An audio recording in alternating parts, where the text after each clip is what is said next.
thing was really And they try to keep broke his in. family. Hello, check, check, What ended check. up happening Dealing was with Okay. Hello, everybody. My name is Nolan Nakase. I am here on behalf of ZoneCo. ZoneCo was the consultant hired by the city of Bowling Green to work on the update of the zoning code. So congratulations on passing zoning code in July. We're here tonight to do a get to know the code training. This is a large document. There's a lot of pieces to it, and hopefully we get through a lot of those tonight. If anybody else would like to sit up at the dais, you're welcome to do that as well. Then you can have some desk space to have your document out. If anybody also would like a physical copy of that document, we do have some printed out, so please raise your hand and I can take one over to you. I'll take it. Thank you for it.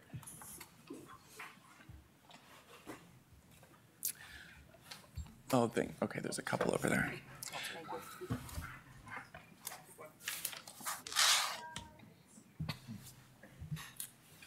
First, before we begin, I want to go over the itinerary and some of the rules of our meeting.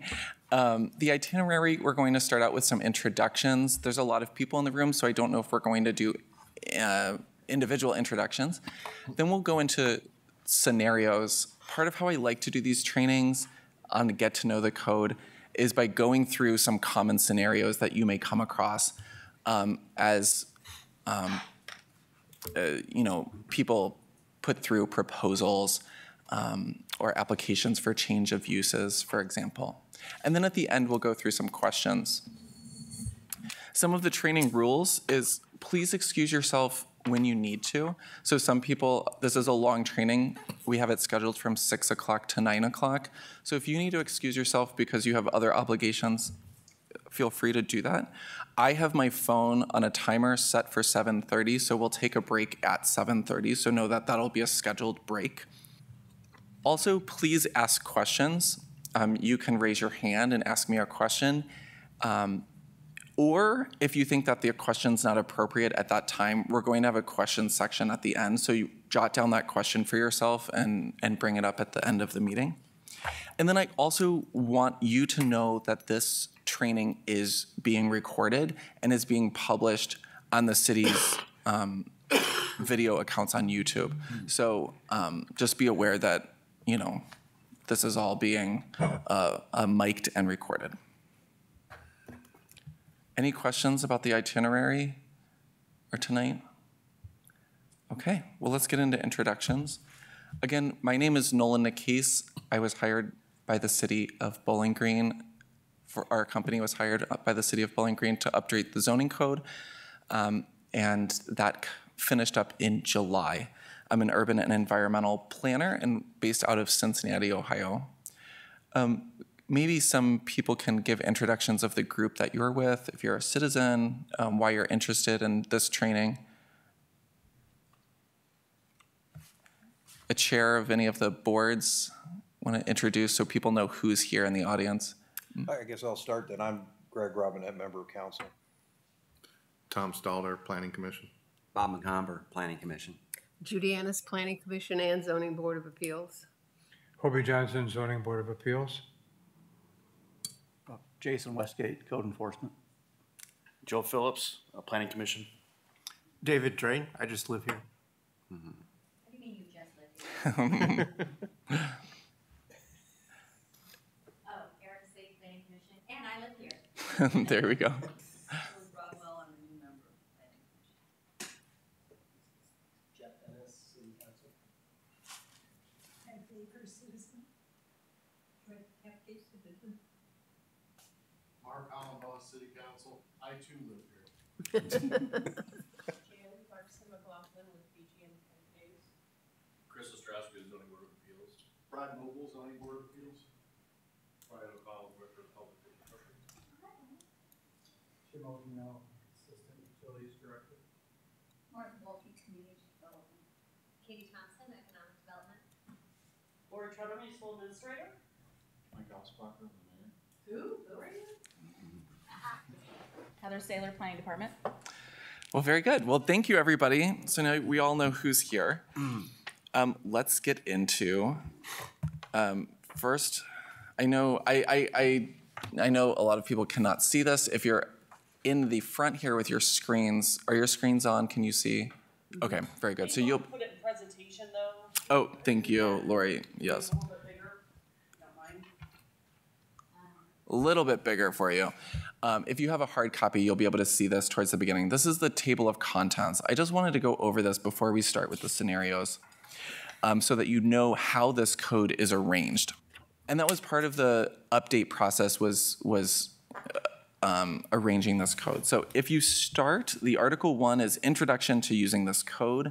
We have some legalese there with the effective date and applicability, invalidity, and then we get into the rules of interpretation of words, etc.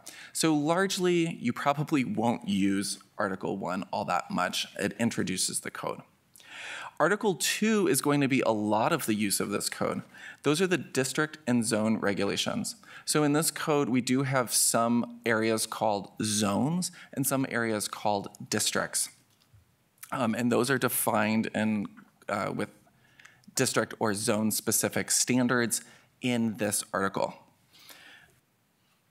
Along with this article, it adopts the zoning map as a piece of this zoning code. So I'll be flipping to that zoning map throughout this presentation, but the zoning map is not part of that hard copy that you may be looking at. That would be accessible online.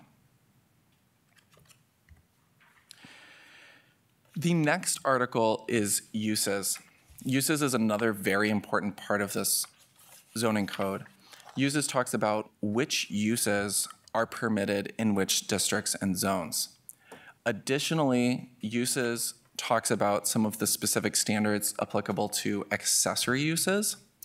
And then there are some other uses called out that have set conditions already added to them.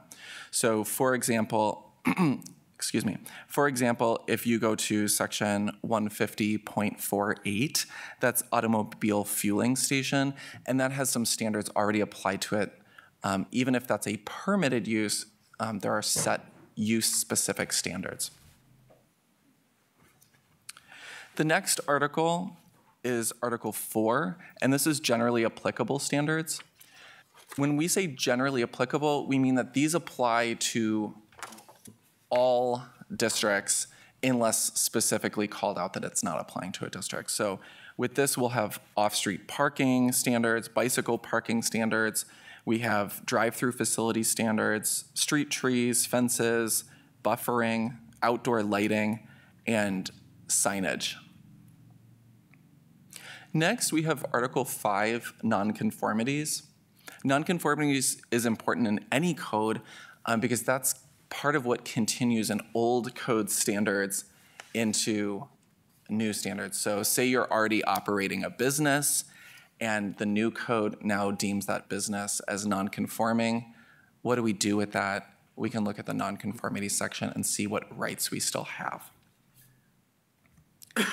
Next, there's Article 6. That's administration and procedures. This talks about zoning certificates, what to do with variances, conditional uses, appealing a decision of an administrator. We also talk about text and map amendments in this section. What happens when you have a lot that you want to change from an R1 to an R2, for example? That's going to be in Article 6. And then lastly, we have Article 7. This is our glossary of terms. So what we've tried to do is consolidate all of our terms into one section. So you can go to the back, just like you would any textbook, and find a glossary. Okay, well, let's get into scenarios. This is how I like to learn. And I do want to say, on a lot of these scenarios, I have some images, and these are invented scenarios. So some of you may recognize, oh, that's my neighbor's property. These images were selected essentially at random And it's not to suggest that your neighbor is actually proposing to put in a pool. These are hypothetical. Okay, so for the first scenario, we have circled here, this is a new home on an existing lot at some address between 220 and 228 Liberty. So you have somebody coming in, hey, I want to put this home in on this lot. The first step would be to identify the zone or district that that property is on. So I have a link here, and I will follow that link just so you can see me do that. I don't know if this is going to change on the presentation. Maybe it won't. Let me go back to this and cancel out. Okay, there we go. Very good. Okay, so I clicked on that link. It took us to the Bowling Green website. And there, scrolling down, I'm going to click on the zoning map effective July 12th on PDF. Just doing this so everybody in the audience can see how they would pull this up. I also have another one here. Wait, where was the other one? That is actually easier to see, I think. This one's actually easier to read. Okay, so I have this map pulled up. We're going to 220 to 228 Liberty. And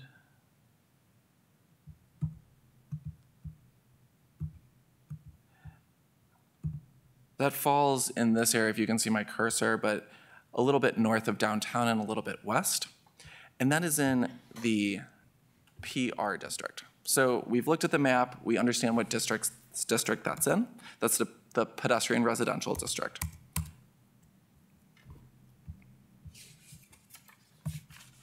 So step one, check. Number two, we investigate the lot and building standards. So we know that it's in the pedestrian residential district, and we will go to that section, that's 150.34. So on this presentation, and I did this so that the audience could see it as well if they're viewing the recording, there's two ways to get to that code. We could go to that same website that we found the map at, or we can go to AmLegal, which is where the City of Bowling Green publishes its code of ordinances. So I'm gonna click on that link so you can see how you would do that.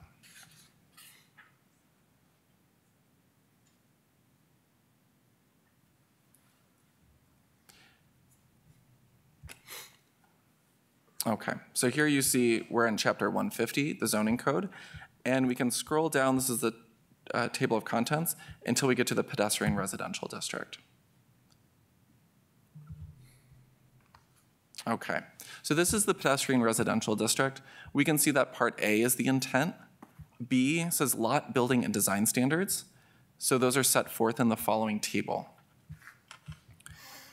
We see that there's a lot width of 40 feet minimum, lot depth of 100 feet minimum, front yard setback, side yard setback, rear yard setback, structure height maximum, and a lot coverage maximum. We also see part C, uses and use standards, that the land in this area is only permitted and conditionally permitted for the land uses in the table in Article 3. And if you remember, Article 3 is the uses article. So we now see our standards for that district.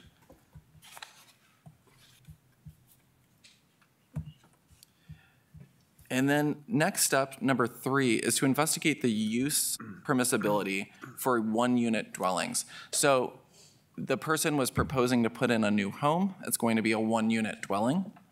And we need to see, is that a permitted use in the pedestrian residential district?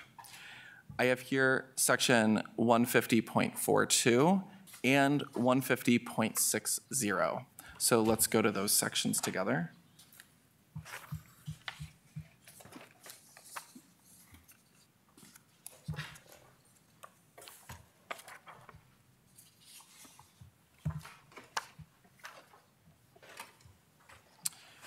So if you're online or if you're in your person, if you have your hard copy there, on 150.42, that's our comprehensive use table. And this shows every zone and district along that top column or top row. And then on the left column, you see uses.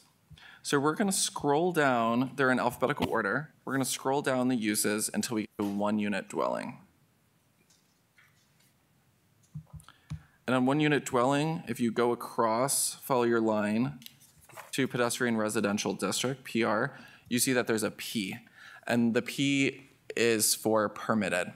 So we know that 1 unit dwellings are permitted uses in the pedestrian residential district. So the person who proposed this use is on track. And then I also referenced section 150.60. So if you just keep going down, you'll notice that we get into some specific uses. And 150.60 is one listed as 1 unit dwelling, 2 unit dwelling, or multiple unit dwelling. So this applies some specific uses, or some specific standards to those uses. Part A, within each dwelling unit in a 1 unit dwelling, a 2 unit dwelling, or a multiple unit dwelling, occupancy is limited according to the following table. And as you can see on the left column, unit size, we have it listed as the number of bedrooms. And then if you go across, it lists your occupancy. So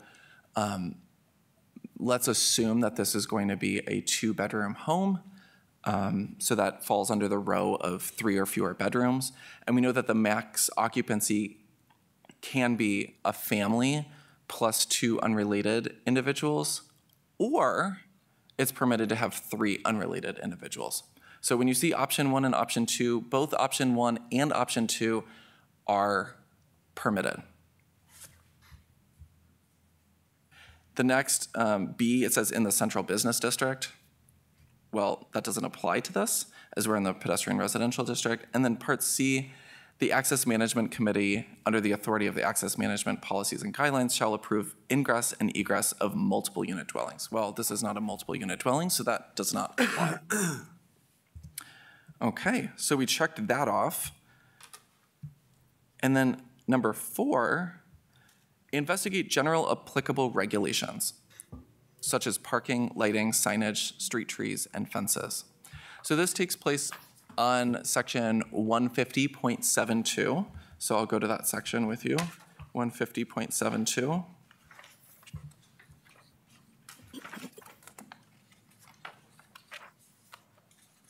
So the first, there we go. The first part there is off-street parking. I will be going over these 2 diagrams during a later scenario, so I'm not going to go over those at this time, but don't worry, we will. I'm going to scroll past that as we'll be touching on that later. These are specific standards for the main streets in town, and I'll be going over that later as well. But let's go down to street trees, 150.78. Part A, except for lots in the central business district or the Bowling Green Gateway District, which have parking areas fronting Main Street or Wooster Street and are regulated by a different parking standard. For any new development or an expansion of an existing building by more than 20% of the GFA is gross floor area, street trees shall be planted at a rate of 1 tree per 40 linear feet of frontage. So if we go back to this lot here, we can just estimate that this is about, say, 60 feet of frontage. And that means that that would be more than 40 feet. A lot with less than 40 feet of frontage shall be required to a minimum of 1 street tree. Existing street trees as determined in Division G of this section, or any trees planted by the city as part of a tree fee paid by a subdivider, contribute to the fulfillment of this requirement. So we can go through these, but I won't go through them in great detail, but just know that street tree planting does apply as directed in that section. Fences, if the person was to put up a fence as part of this 1 unit dwelling development, they would be required to comply with this standard as well for fences. And then buffering applies according to the table under buffering. So this is section 150.80 buffering. If you look at the table there, you see on the left side, it says zone or district of proposed development. So the proposed development is of the PR district. So we can go to the PR row. And then at the top, you see zone or district of lot adjacent to proposed development. Well, all of the lots adjacent to this lot are also in the PR district. And so if you go from PR on the left and down from PR on the top, you see that it's blank. And that means that a buffer is not required for this particular property. Later, we'll go down to, now we can go down to section 150.81, outdoor lighting. There's some specific standards in there about outdoor lighting. Most of them are to prevent glare and annoyance of adjacent properties, but there's also some that are trying to prevent light pollution in the night sky.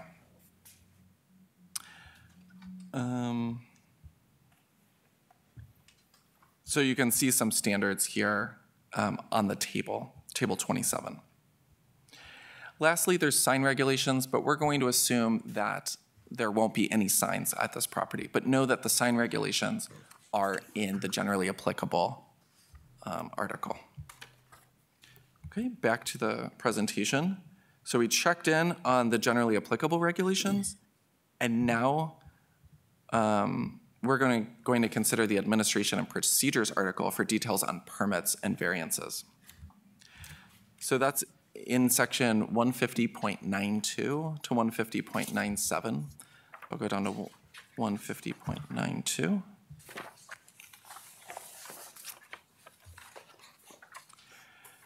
So this is important for zoning certificates. It shall be unlawful for an owner, agent, or lessee to use or to permit the use of any structure, building, or land or part thereof, hereafter created, erected, changed, converted, or enlarged wholly or partly until a zoning certificate shall have been issued by the zoning inspector. So they're putting in a new one-unit dwelling. They're going to be required to have a zoning certificate. There are some application requirements for that zoning certificate listed down here. We don't have to go through all of those in great detail, but know that those are here if you want to look at them. We will get to this section 150.95 zoning certificate for non-conforming uses. We'll get to that towards the end of this presentation. And then the plan approval by utilities director. So these the plans have to go through the utilities director, and it talks about that the application has to be complete. So the person would apply for a zoning certificate, and if all checks out, that zoning certificate would be issued. If there was a case where a variance was needed, we could look at section 150.107, but we will actually be looking at that a little bit later in this presentation, so I won't go over those details right now. Any questions about this scenario or anything that you have a question about with somebody putting in a one-unit dwelling on this lot, hypothetically? Okay, well, let's go on to the next scenario. And don't worry, once we get towards the end, I'll be quizzing you on what section to go to. But I wanted to let you know what section's here for the beginning. So you may recognize this property on Wooster. This is hypothetical. It's not real. But say there's a change of business use at 416 West Wooster. First, we would identify the zone or district. So this is right near the intersection with Maple. So I'd go to that map. And I don't know if you can see my cursor, but it is also in the PR district. So we know where that is, or what district that's in. Next, we want to investigate the lot and building standards. So again, you would go to section 150.34. Let's scroll up to that, click there.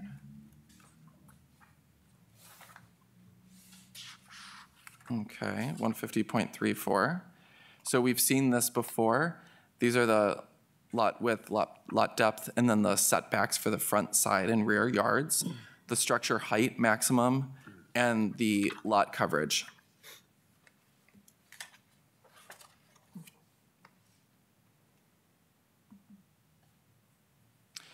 Next, number 3, we would investigate the permissibility for a real estate firm. That was just a proposed new business that could be there, would be a real estate firm. So let's go to 150.42. That's the comprehensive use table.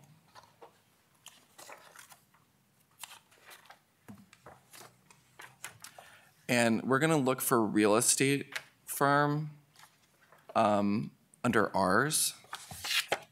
And if you look there, there's not something for real estate firm. So this code does have some specific uses, but some of the uses are more general in nature. And so this would fall under professional offices. One could agree that a real estate firm would fall into professional offices. And if you go over from professional offices all the way over to the column for pedestrian residential, you will see a P. So that means that's a permitted use in the. What if one doesn't agree that that's a professional? Right. Very good question. Okay. So the under 150.41, it says the planning director shall have the right to determine whether a use not listed herein is similar to a listed use and either permitted or conditionally permitted herein. In determining whether a use is similar, the planning director shall find that, in their professional opinion, the use, A, is similar in definition or purpose to a listed use. B, is expected to demand equal or lesser levels of government services such as police, fire, water, sewer, or other infrastructure services than the similar listed use.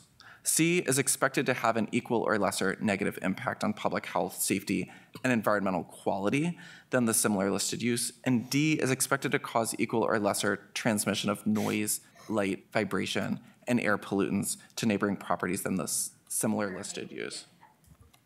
Correct.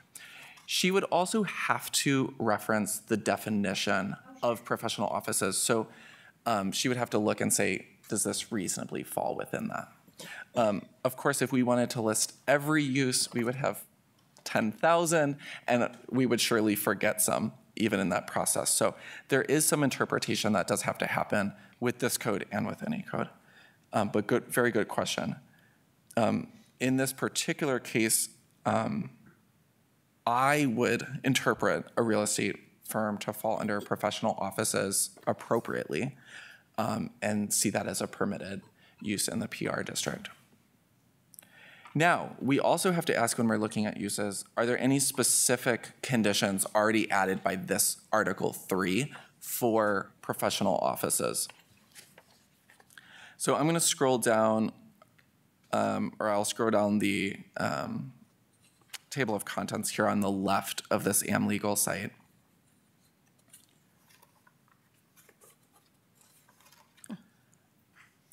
And see that no, there are no specific standards listed for professional offices, but it's always good to check to see if the code already has those conditions embedded in it.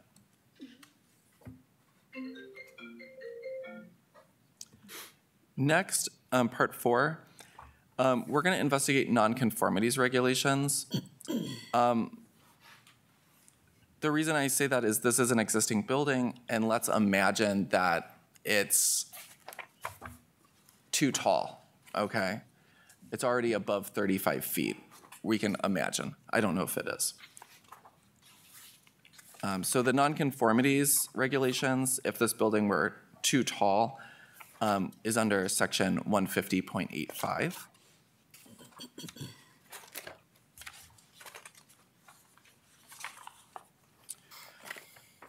And in this section, it says any building or use which, one, exists at the time of the enactment of the zoning code, and two, conforms with the regulations of the zoning code in effect immediately prior to the enactment of the zoning code, or is defined as a legal non-conforming use by the zoning code in effect immediately prior to the enactment of the zoning code, but does not conform to the provisions of this zoning code for the zone or district in which it is located, is considered a legal non-conforming building or use and may be continued.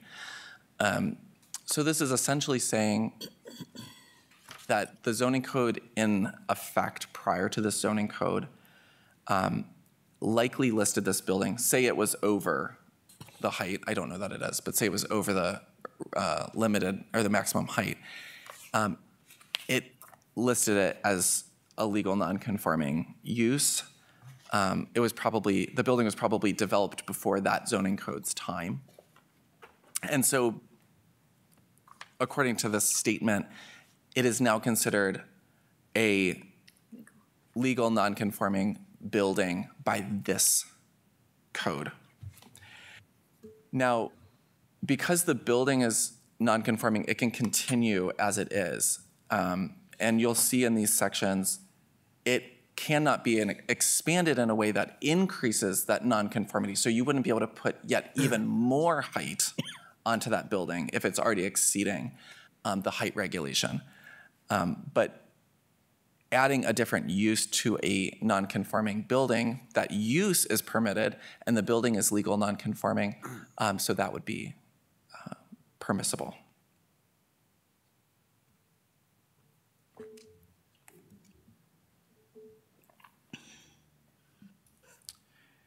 Next, Next, we would want to consider the Administration and Procedures article for details on permits and variances. If this was, say the building was too tall, but it was too tall because it was legal non-conforming, it had existed as a legal non-conforming use in the prior zoning ordinance as it was built likely before that time, that would not be cause for a variance. So it wouldn't need a variance for that, but say it needed a variance because when they were going to turn it into a real estate firm, they were going to put on an addition to the height as well, or something of that nature. Then you would need a variance for the height. Or say you were going to put on an addition to the side that cut into the side yard setback. That would need a variance as well. I'm not going to go to this section because we did that earlier, but I do want to make sure that we touch on variances. But first, actually, let's touch on the extension of a non-conforming building and use.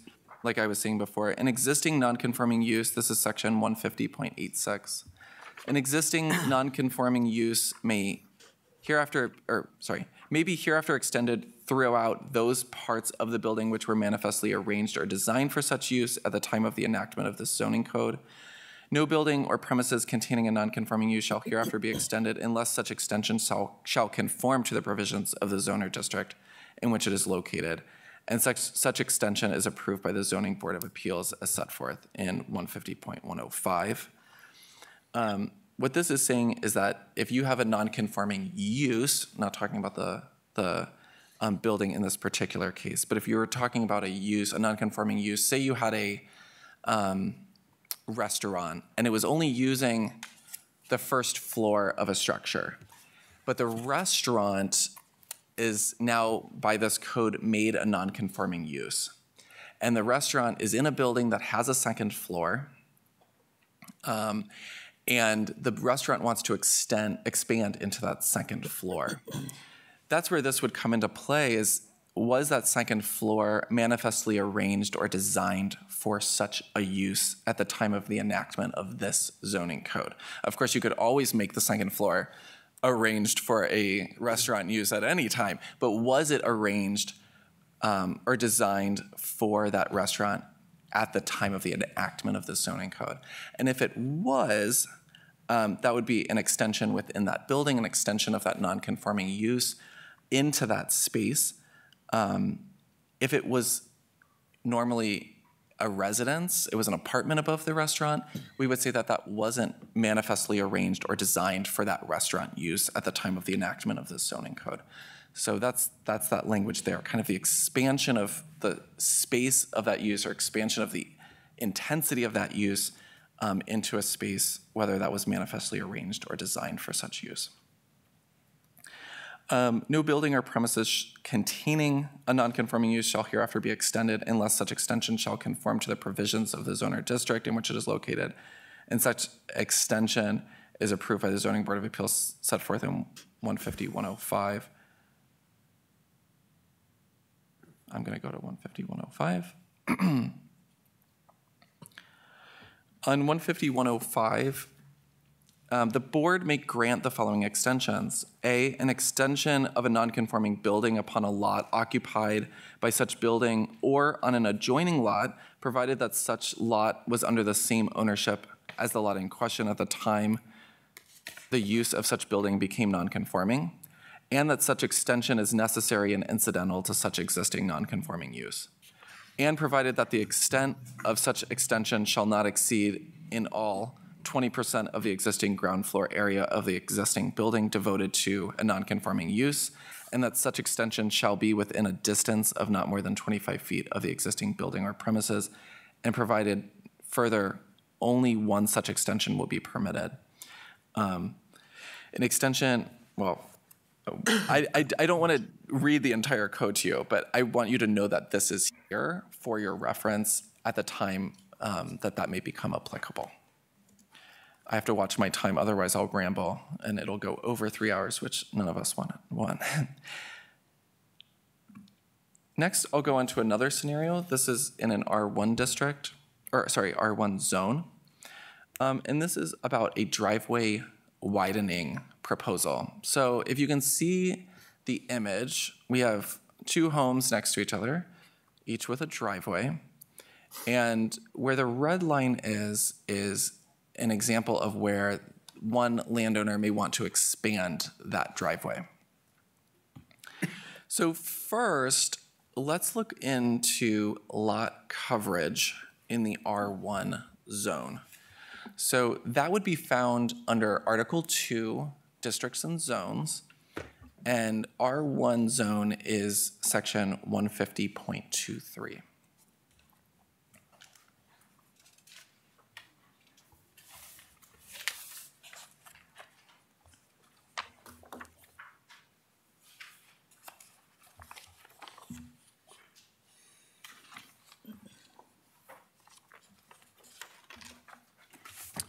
Okay, so under the R1 zone, we see a table, and that table has a lot coverage maximum of 50%.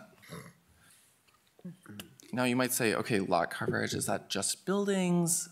Does that include driveways? Well, we'll have to look up lot coverage, and I would go to the glossary for that.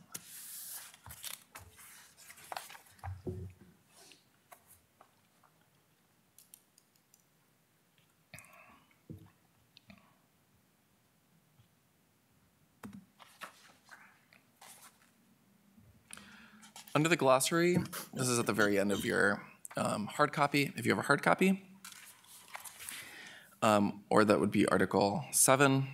Lot coverage. Lot coverage is the percentage of the total lot area that is covered by man-made surfaces, such as principal structures, accessory structures over 100 square feet, such as patios, decks, garages, carports, and pools, and other surfaces, such as driveways, sidewalks, parking lots, and areas of gravel, pavers, or pavement, but excluding service walks. Okay, so in there was driveways. So the driveway is part of that lot coverage. We have a 50% maximum lot coverage. Looking at this drawing, this illustration, we look at the area that they want to pave. I don't think that that's going to push them over the 50% threshold. So we're just going to go with that assumption. We could take measurements if we wanted to, but I'm going to make a visual assessment at this point. The next step is to locate the parking standards in the generally applicable standards article, and that was Article 4. we would look at section 150.72.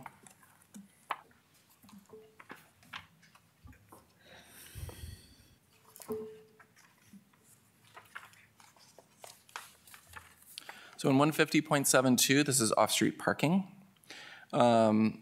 We have here part A, the location of off-street parking. Off-street parking and its associated parking structures, et cetera, may not occur in a front yard except in the following circumstances.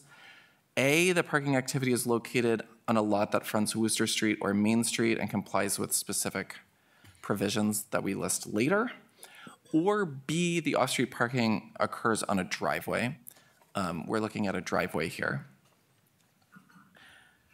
Number 2, if off-street parking is located on a lot that does not contain a principal structure, that one does not apply to this particular circumstance, as it does contain a principal structure, the house there.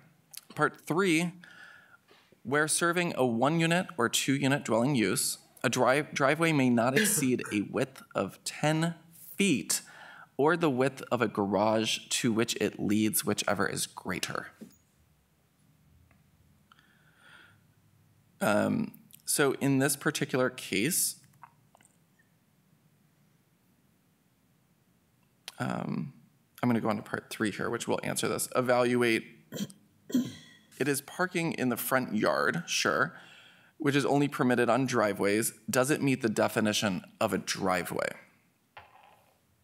We'd have to go to the glossary, look up the definition of a driveway, go down here, and then I'll come back up to 150.72. But the definition of a driveway, any unenclosed, improved surface that is intended to provide motor vehicles with the most direct route as practically possible between a primary access way, such as a street or alley, and an off-street parking area of a 1-unit or 2-unit dwelling use, such as a garage, a side parking pad, or a rear parking pad. So, does this meet the definition of a driveway? Well, yeah, we're going to assume that that's leading to a garage there. So I would say that it is leading to the garage of a 1-unit dwelling, so it does meet that definition of a driveway.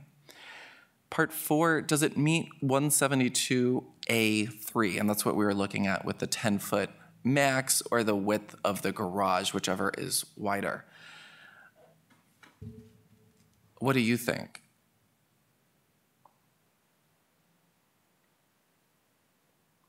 I see a head shaking no. I would agree. So this expansion would exceed that 10 feet max and would also exceed the width of the garage.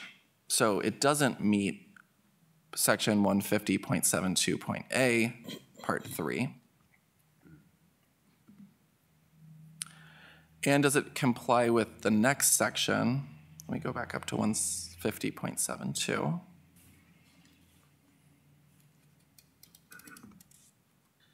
The next section, part 4 here, all driveways must be set back from all side and rear lot lines by at least 3 feet, except where a driveway adjoins a driveway of an adjacent lot.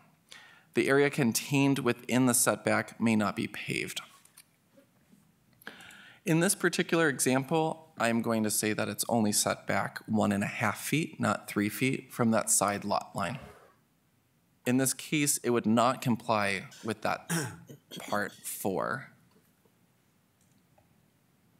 I also want to scroll down to part F here and just point this out.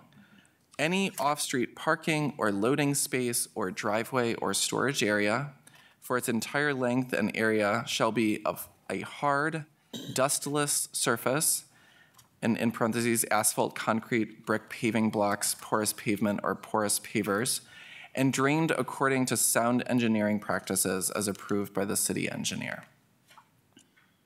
So keep that in mind. But it did not comply with 150.72A 3 or 4. And so we proceed to the variance process for width and for setback. So it's wider than the code is permitting. The code was permitting 10 feet wide or the width of the garage, whichever is greater. And it also required a a setback of 3 feet, which this is, we'll say, giving only 1.5 feet. So let's go to section 150.107, which is variances.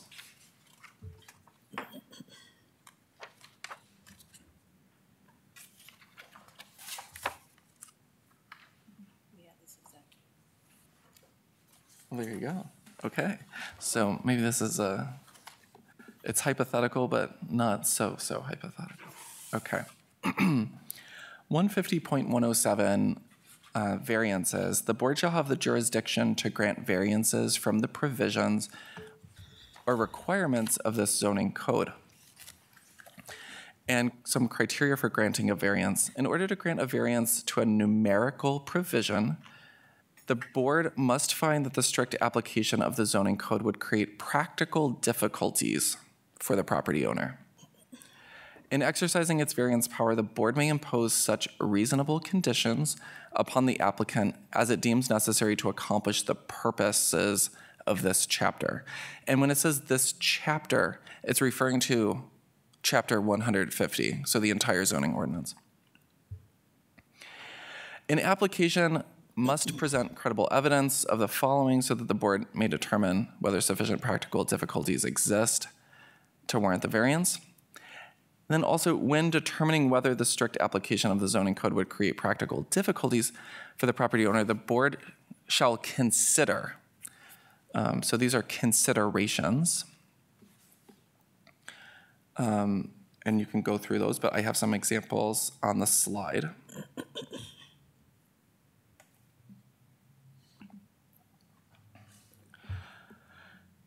So some considerations, if this were in a variance hearing. Would granting a variance adversely affect the delivery of public services such as sewage or water? Well, maybe there's a right-of-way, a sewer right-of-way or a water delivery right-of-way underneath, going between those lots. I don't know, but that's a consideration. If you were to pave over the top of a water right-of-way, that may not be advisable. B, can this objective of the landowner, which maybe is just to extend the parking area available to them, be met through some method that does not require a variance?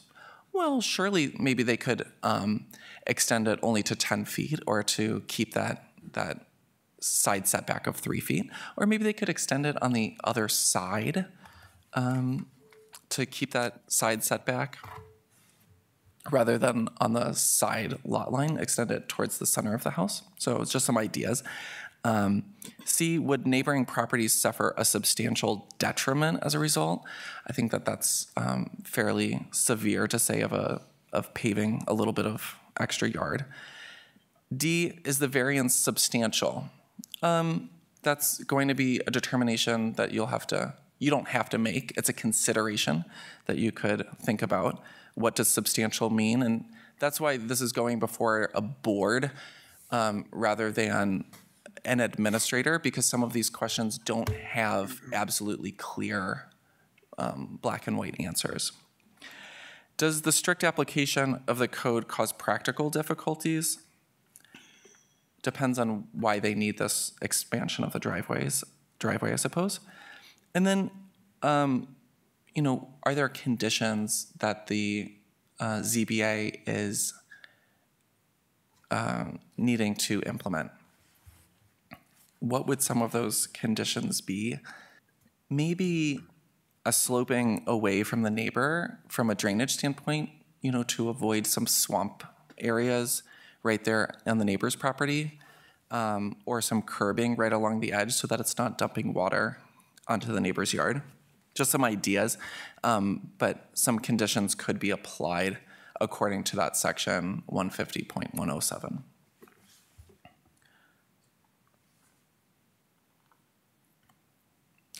And I did want to note the diagram. I said I was going to come back to this. This is in 150.72.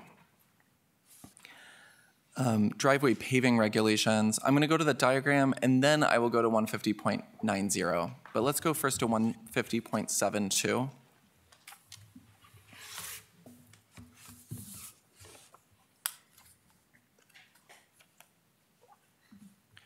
And you see a diagram here. This is showing that a driveway must, according to the definition of driveway presented in this zoning code, a driveway must lead to, in a efficient or direct path, must lead to a driveway or a side parking pad or a rear parking pad. And side and rear parking pad are defined.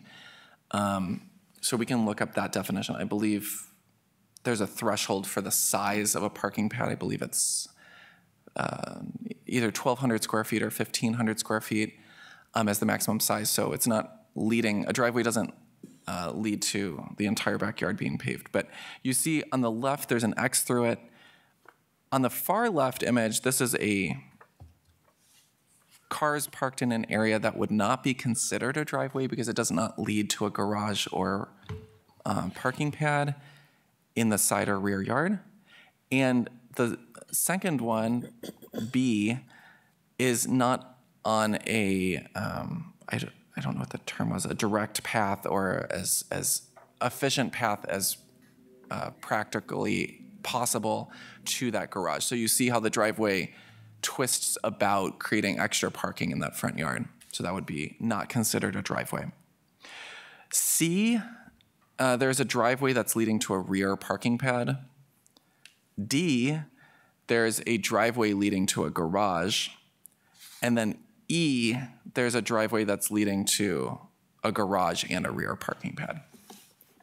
So in C, D, and E, those areas would be considered driveways. Now let's go to, let's see, to 150.90.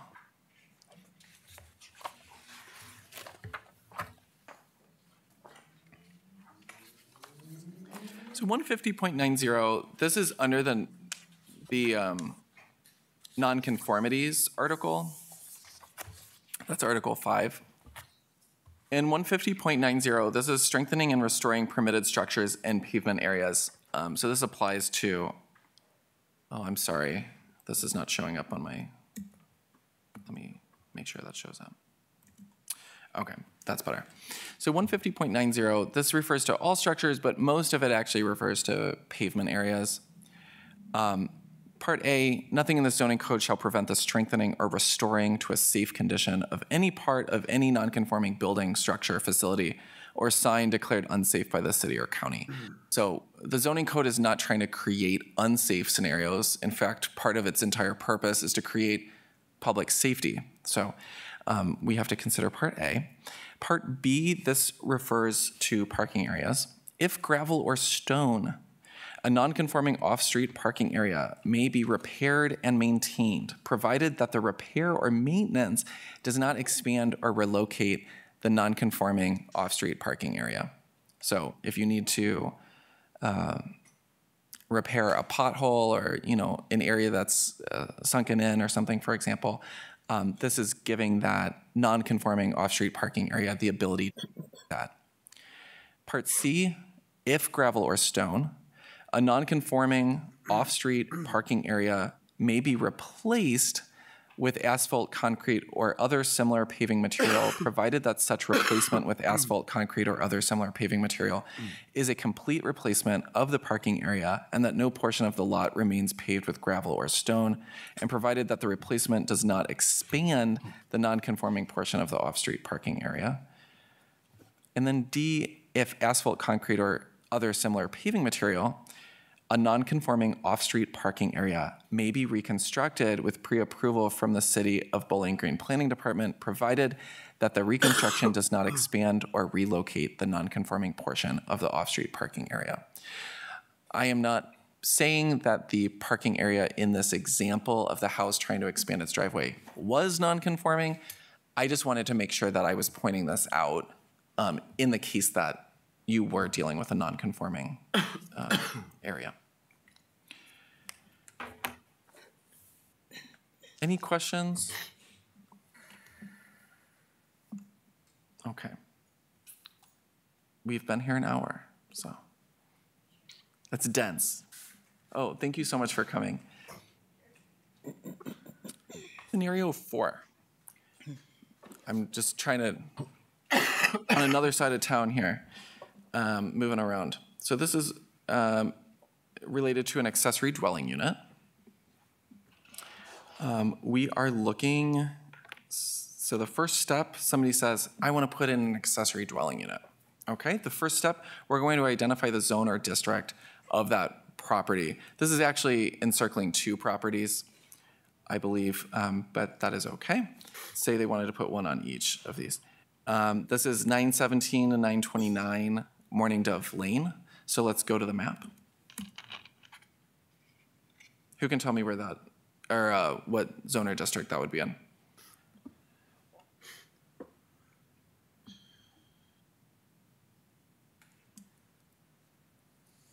It's a little hard because not all of the streets are named on this map. Also, you don't have a key in front of you. I guess R1.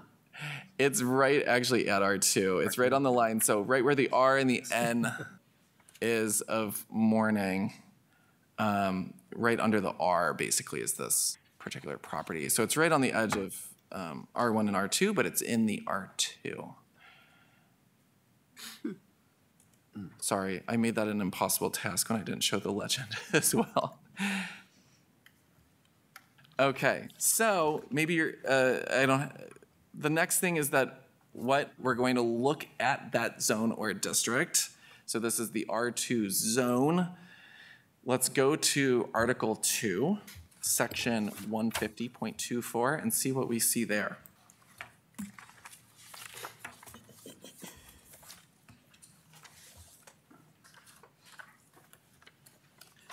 Wish I could have,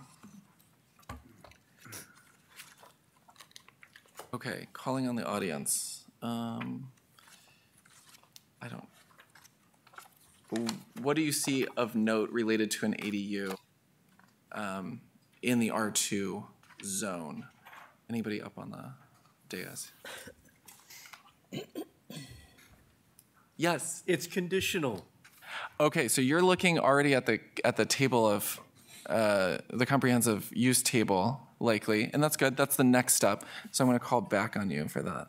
But what about in the R2 zone standards in Table 2 in Section 150.24?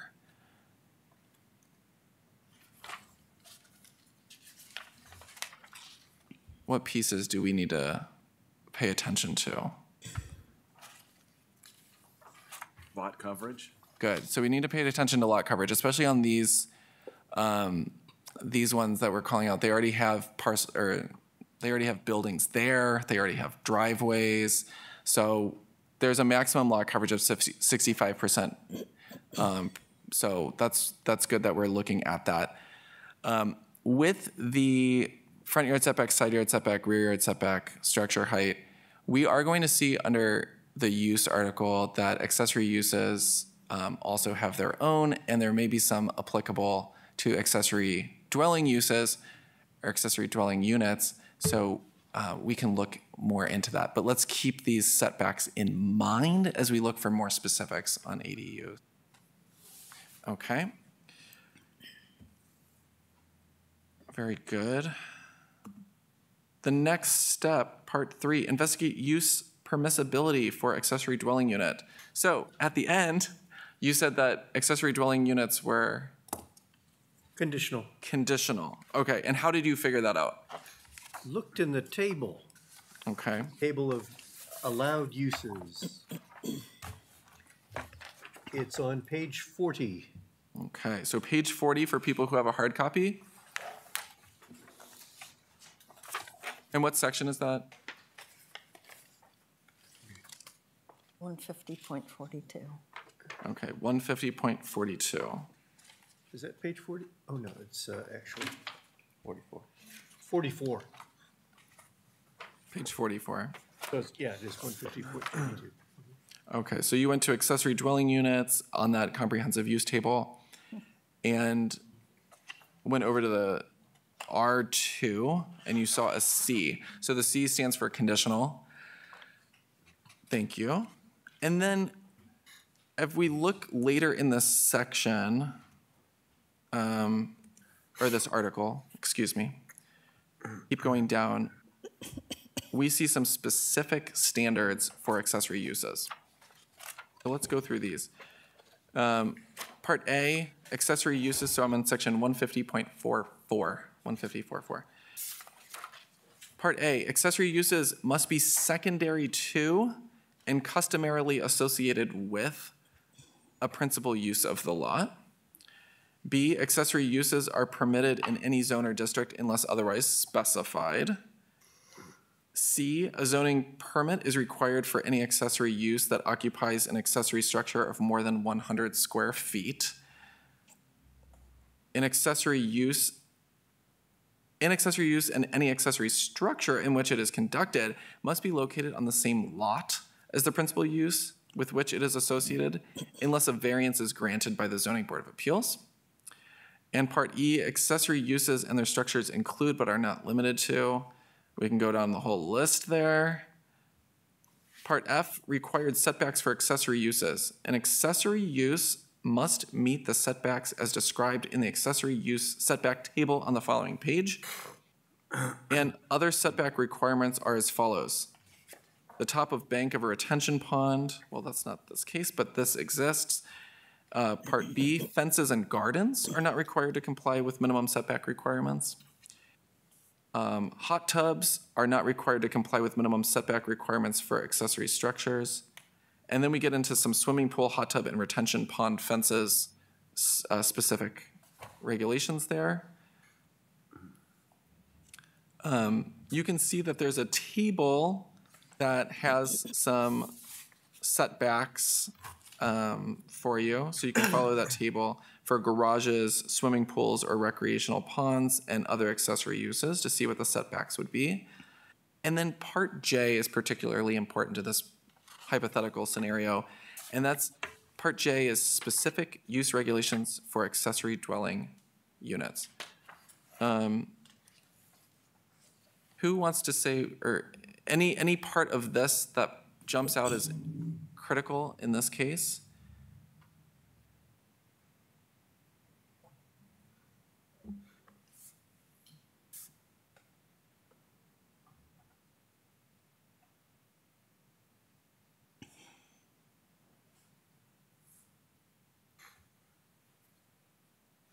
Eligibility, Okay, and what about that? need to find out if the lot meets standards that would allow for accessory building. Okay, great. So for the recording, just so people can hear that, Part 3, eligibility, was called out. So we need to make sure that the accessory dwelling unit is eligible to be there. So Part 3 says an accessory dwelling unit may be erected in a zone or district that permits accessory dwelling units and may be erected on any lot that conforms to applicable lot standards. So if this lot or these lots that I have highlighted didn't conform to the lot standards, then the accessory dwelling unit would not be eligible. What else are you seeing that's important here? Yes. Conversion. So a garage could be converted. Suppose that garage had been non-conforming before. Could it be converted to an ADU?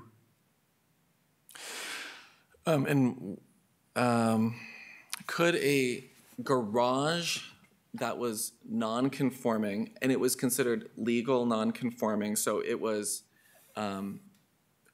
let's say under the former code, it was legal, and then this code said, oh, actually, the height is wrong, for example. Could that be converted to another use, and that use being an accessory dwelling use?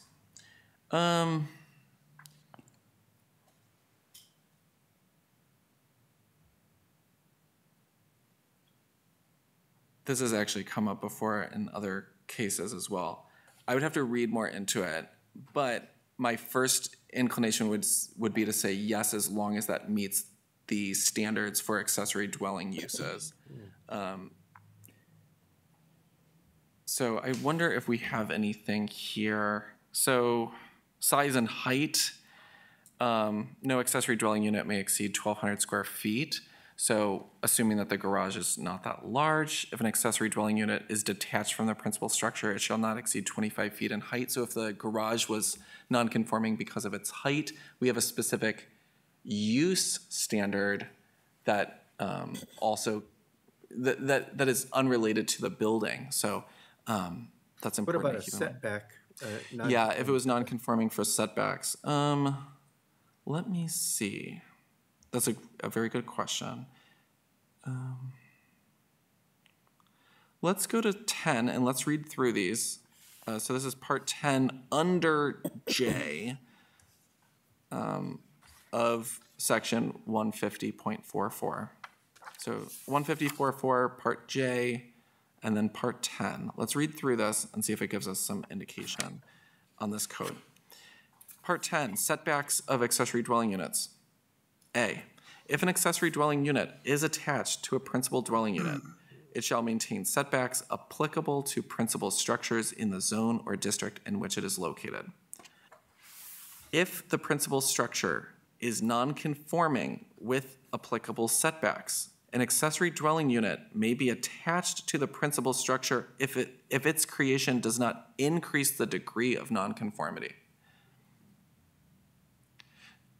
So this particular example that you brought up would be detached. It was a detached garage. So this part A doesn't necessarily apply, but it's good to keep in mind. B, if an accessory dwelling unit is detached from a principal structure on the lot, it shall maintain setbacks as described in the accessory use setback table for non-garage accessory structures. Period. If an accessory dwelling unit is constructed within or above a detached garage or as a replacement of a structure formerly intended for use as a garage, it shall maintain setbacks as described in the accessory use setback table for garages. So that really helps us out. So if we go back up to that table and we see, okay, this is going to be an accessory dwelling unit, not a garage, it's telling us that we actually, if it's part of a detached garage, we actually need to maintain the setbacks applicable to the a detached garage. So that would be from the side, that would be greater than the front setback. Front setback would be greater than the front setback of the principal structure. You go to other accessory use. Yeah, but I think it's telling us to do the garage on, is it? It's a non-garage accessory. Oh, non-garage, thank you. Well, for part B, it says for garages. Oh, okay. Yeah, it's for non-garages if it's attached and garages if it is. And so the front setback would have to be greater than the front setback of the principal structure. That's typical for detached garages anyway. The side setback would have to be 5 feet minimum, and the rear would have to be 5 feet minimum, except when adjacent to an alley. And so if this garage was non-conforming because it was too close, I would say typically if we did not have that statement for accessory dwelling units, then I would say that, yes, the accessory dwelling unit, which was permitted, could go into that non-conforming structure because it's legal non-conforming. But because we have that specific standard calling out that it needs to comply with this table, I would default to that regulation. Height's different. So it would Yes, not the be height allowed- is different. Thank you, Heather. Yes, the height, it doesn't, that specific regulation refers to the setbacks. It doesn't refer to the height. The height is in part 7, which says it shall not exceed 25 feet.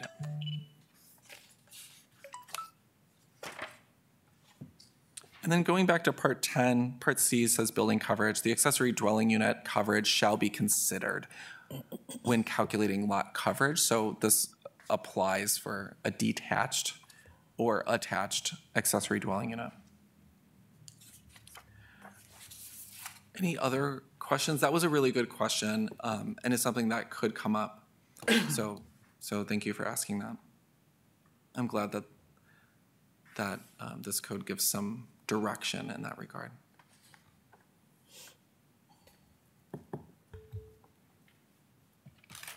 Okay, let's go back to the presentation and see what else we have here.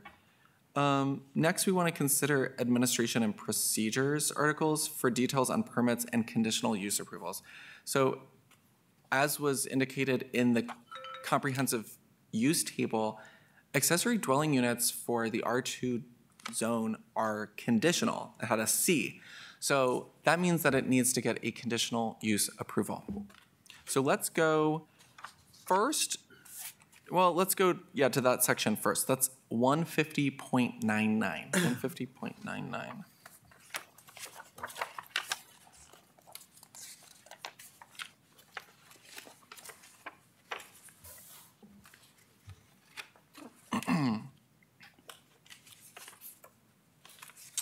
Okay, let's go through these conditional uses, 150.99. Uses set forth in any zone or district as conditional uses require a conditional use approval prior to the issuance of a zoning certificate. So it needs a zoning certificate, but prior to getting that zoning certificate, it needs the conditional use approval. When an application for conditional use approval is submitted to the city, the planning director shall review the conditional use approval application. In order to grant a conditional use approval and zoning certificate, the planning director must first find, according to their professional opinion, that A, adequate ingress and egress is provided, B, the proposed use is not likely to pose a greater threat to public safety or health than all other uses listed as permitted by right for that zone or district, C, the proposed use is not likely to overburden government services, such as police, fire, sewer, water, or other infrastructure.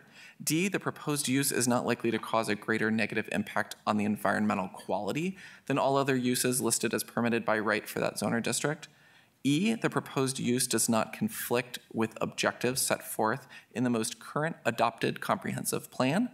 And F, the conditional use will not substantially diminish or impair property values within its immediate vicinity. If the planning director determines that one or more of the above criteria are not met by the proposed conditional use, the planning director may establish specific requirements of the proposed conditional use as conditions of the issuance of a conditional use approval and zoning certificate. The specific requirements may include, but are not limited to, more restrictive setbacks, buffers, hours of operation, noise transmission, height limits, and parking provisions. These specific requirements shall be recorded on the conditional use approval and zoning certificate at the time of issuance and shall remain in effect until the use becomes a listed permitted use through a zoning code amendment or until a new zoning certificate is issued for the lot. So in this code, and this is something that's different than the former code, it goes through, rather than going through a board, goes through the planning director. Now, say the planning director says, I see that it maybe one of these, it's not meeting and not approving the conditional use approval, therefore you're not getting a zoning certificate for this particular proposal. The applicant could appeal that decision, and that's when the board comes into play. So if you see under 150.100, 150.100, appeals from the planning director, appeals from any determinations of the planning director shall be made to the zoning board of appeals. So there's an appeal process called out in this administration and procedures section. And so this allows these conditional uses to be more administrative, but also there's a lot of determinations that must be made, and so it can be appealed if denied. So one last question, is anyone else allowed to appeal this other Good than question. the owner? Yeah, good question. So let's look into that because it does not say that in that statement on 150.100. Correct. It just says appeals may be made, right? So let's go on to Zoning Board of Appeals 150.101. The board shall have the power to hear and decide applications for appeals, exceptions, variances, conditional uses, extensions of use, such applications for appeals, et cetera, this is part B, or determine, shall be brought to the board by the property owner of each lot subject to the proposed use or determination. So that essentially is saying that it needs to be brought by the property owner. So no one else in the public could make that appeal? Or, Unless it's somewhere else. I'm not seeing it here. okay. Let me go down to appeals of planning director decisions 104. Let's see here. So this is 150.104. Part A. An appeal may be taken from a decision of the planning director with respect to the interpretation of or decision made under this chapter, or from the decisions of the Historic Preservation Commission under Chapter 158. Such appeal may be taken to the board by any person aggrieved. Okay, so that's providing clarity on that. So that's where a citizen could, for example, appeal an ADU being approved that they did not. Yeah, believe but should be approved. the person would have to be decided to be, or would have to be aggrieved. Yes. Does by that that mean decision. actual monetary damage or? No. That would have to be determined. I don't want to. I'm not going to define aggrieved at this time. I'm sorry. Okay, thank you. It's a good question, and I appreciate it. And I would probably ask the same thing. I just don't want to answer incorrectly on that.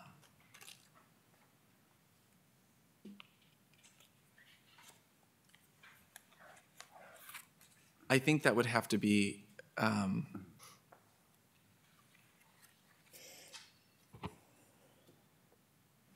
That may have to be a determination by the board itself. They may have to say, you know what, we're going to dismiss this because we don't believe that this is aggrievement. But I don't have a definition, per se. But good question, very good.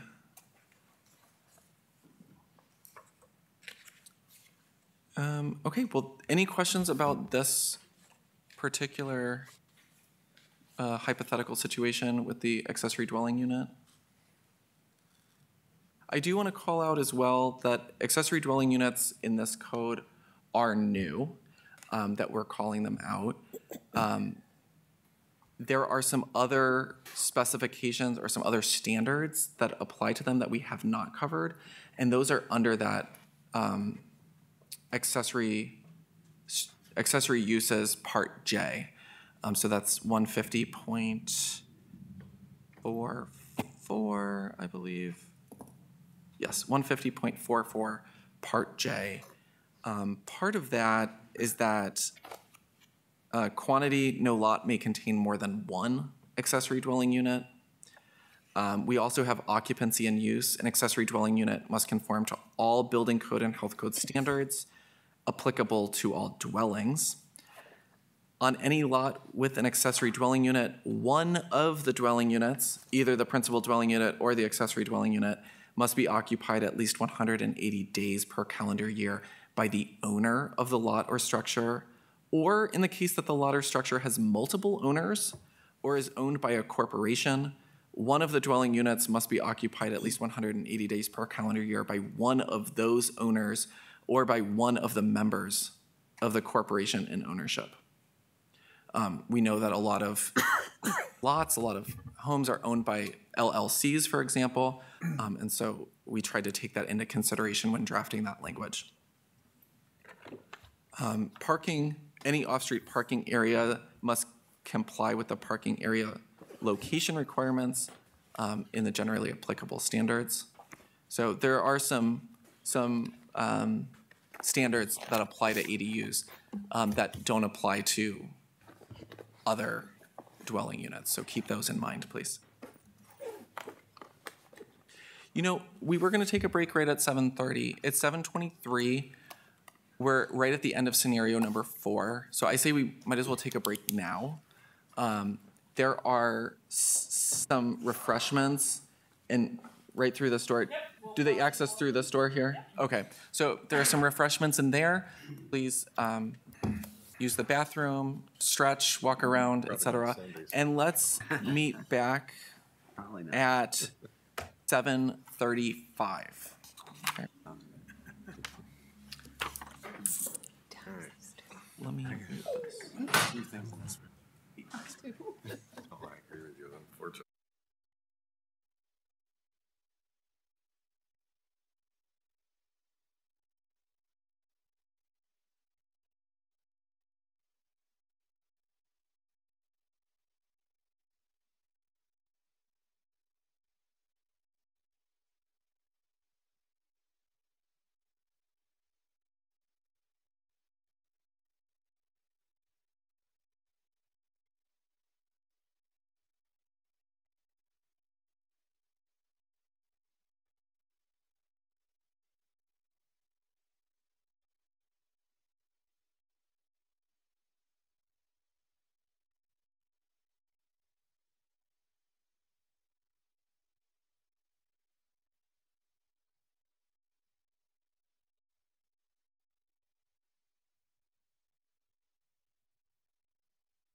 Check, check. Okay, very good.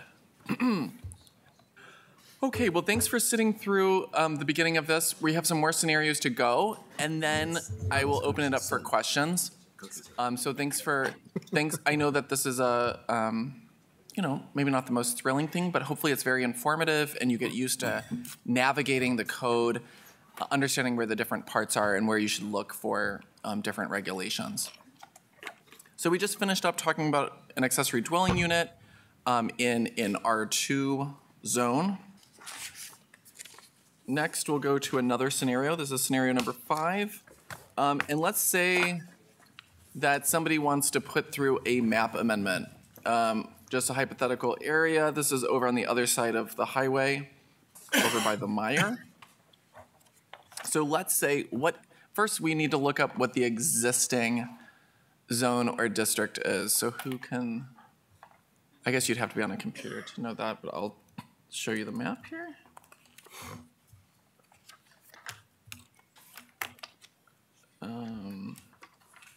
So this kind of dark red area is where we're looking.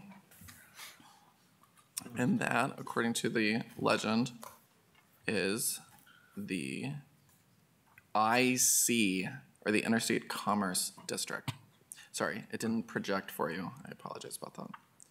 But I'll just let you know it's the IC, or Interstate Commerce District. That's what it is right now. So we know what it is existing. Somebody is proposing to change the map to redistrict an area. The next step is that we would review the map amendment procedures. So that's going to be under Article 6, under Section 150.110, 150.111. So let's go to that section.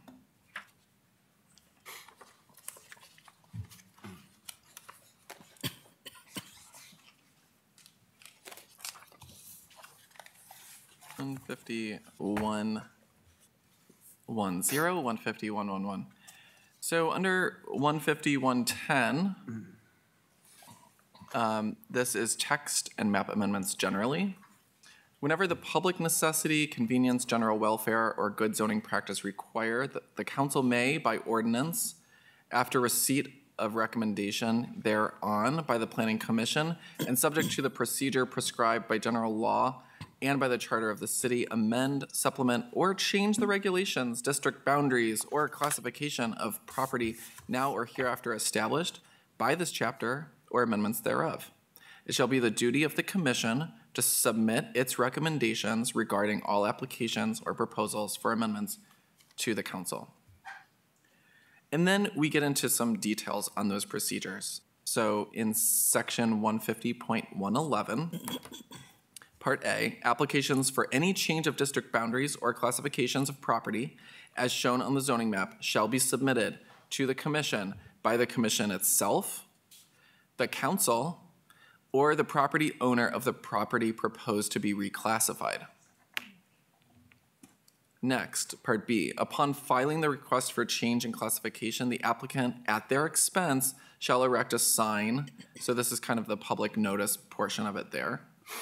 And it gives some details on how what that sign should include and how long the sign should be up. Part C, before submitting its recommendations on a proposed amendment to council, the Planning Commission shall hold a public hearing thereon.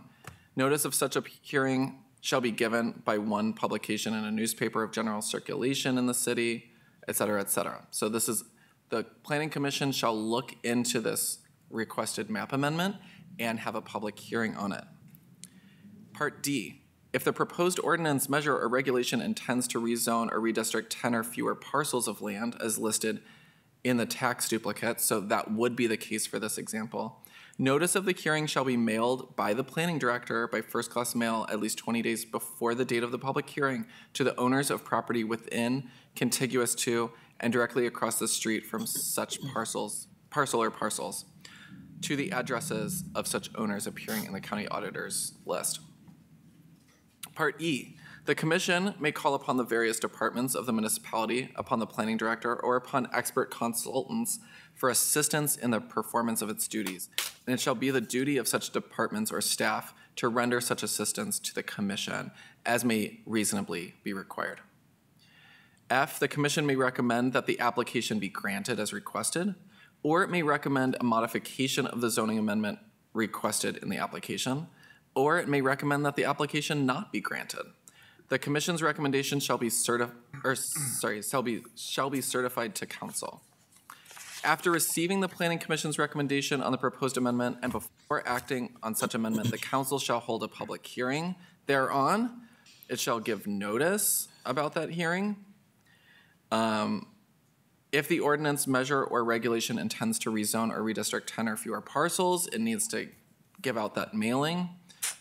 And then H, no ordinance, measure, or regulation which violates, differs from, or departs from the plan or reports submitted by the Planning Commission shall take effect unless passed by a vote of 4 members of council.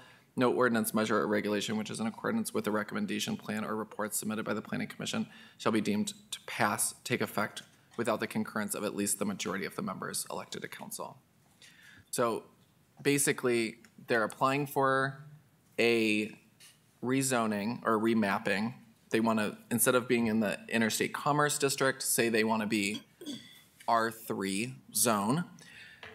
They would submit that application. Commission would have a public hearing,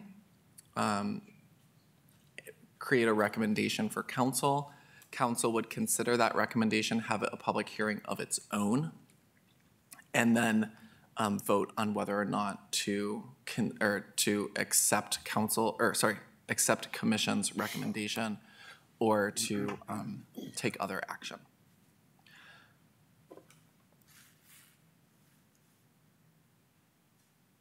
I wanted to make note that the public hearing component, there is a public hearing component with the Planning Commission, and I also wanted to note which entities may submit a map amendment proposal. So that was the commission itself, council itself, or a property owner. Any questions? Yes. If the planning commission approves it and the council votes no, does it have to be a supermajority or is it a regular? Yeah, good question. So that would be under Part H of 150.111. So the first sentence there, no ordinance, measure, or regulation which violates, differs from, or departs from the plan or reports submitted by the Planning Commission shall take effect unless passed by a vote of 4 members of council. So the council would have to at least have that number vote for it. Simple majority. If that's the case, yeah.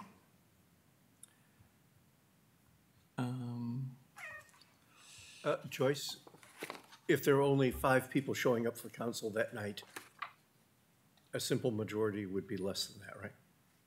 No. 7's the base number, no matter who shows up. Okay. So essentially then the the council's decision holds regardless there.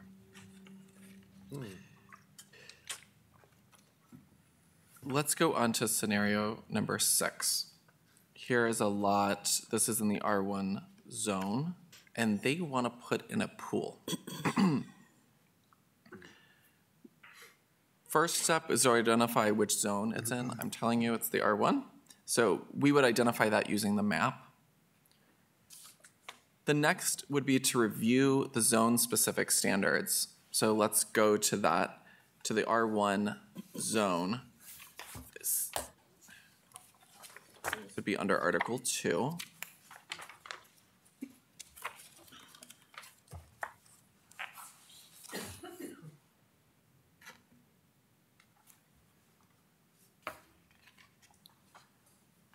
So we see there that there's a lot area, lot width, front yard setback, side yard setback, rear yard setback, structure height, lot coverage. So we do need to consider those, but a swimming pool is going to be an accessory use and is going to have some other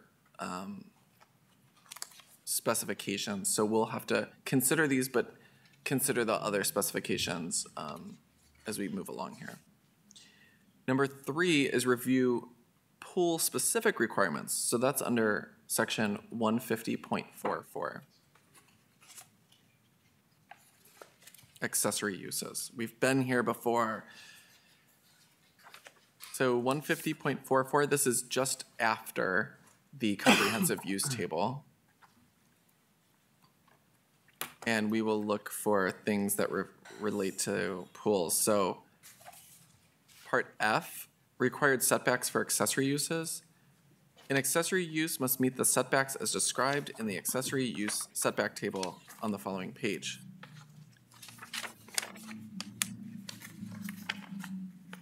So we'll look at that. Let's look at that table. Under swimming pool or recreational pond, as we move across, we see that a permit is required. The required distance from the principal structure is 5 feet minimum. The required front yard setback is 10 feet minimum. The required side yard setback is 10 feet minimum. And the required rear yard setback is 10 feet minimum. Now let's go to part G. It says swimming pool, hot tub, and retention pond fences. In-ground swimming pools shall be enclosed with a solid fence at least 4 feet high with a self-closing gate. Part 2, hot tubs shall be enclosed with a locking lid or cover or enclosed with a solid fence at least 4 feet high with a self-closing gate. And in any district, a retention pond does not require a fence. So that is a safety requirement to reduce the risk, hopefully, of children entering the pool unsupervised. So, okay, so we have these setbacks. And we check later in the use article, are there any other specific standards for swimming pools? And I don't see swimming pools called out. So after we see accessory uses, just for your reference, in that Article 3 uses, the other sections are in alphabetical order. So that helps you look through those faster.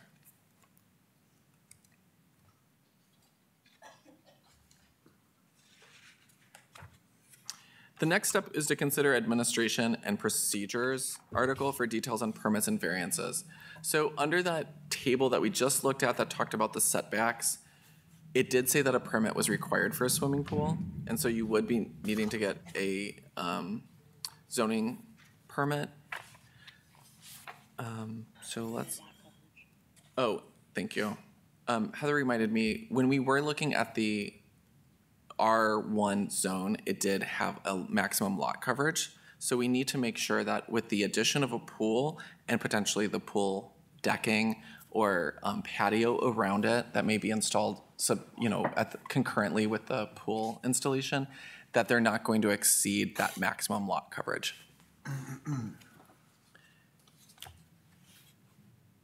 So let's go now to section 150.92. Thank you, Heather. This is talking about the zoning certificate that is required, what you need to do to apply for the zoning certificate, and its approval. So we've gone through that before.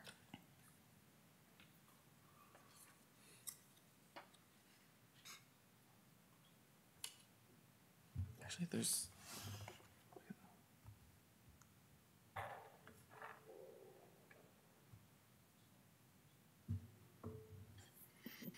You see that? Oh, I'll talk to you about it later. Okay, let's go back to the slide and onto scenario 7. So this code, fairly late in the drafting process, we added something called the mixed-use neighborhood zone. So I wanted to draw attention to that in the next scenario, scenario number 7.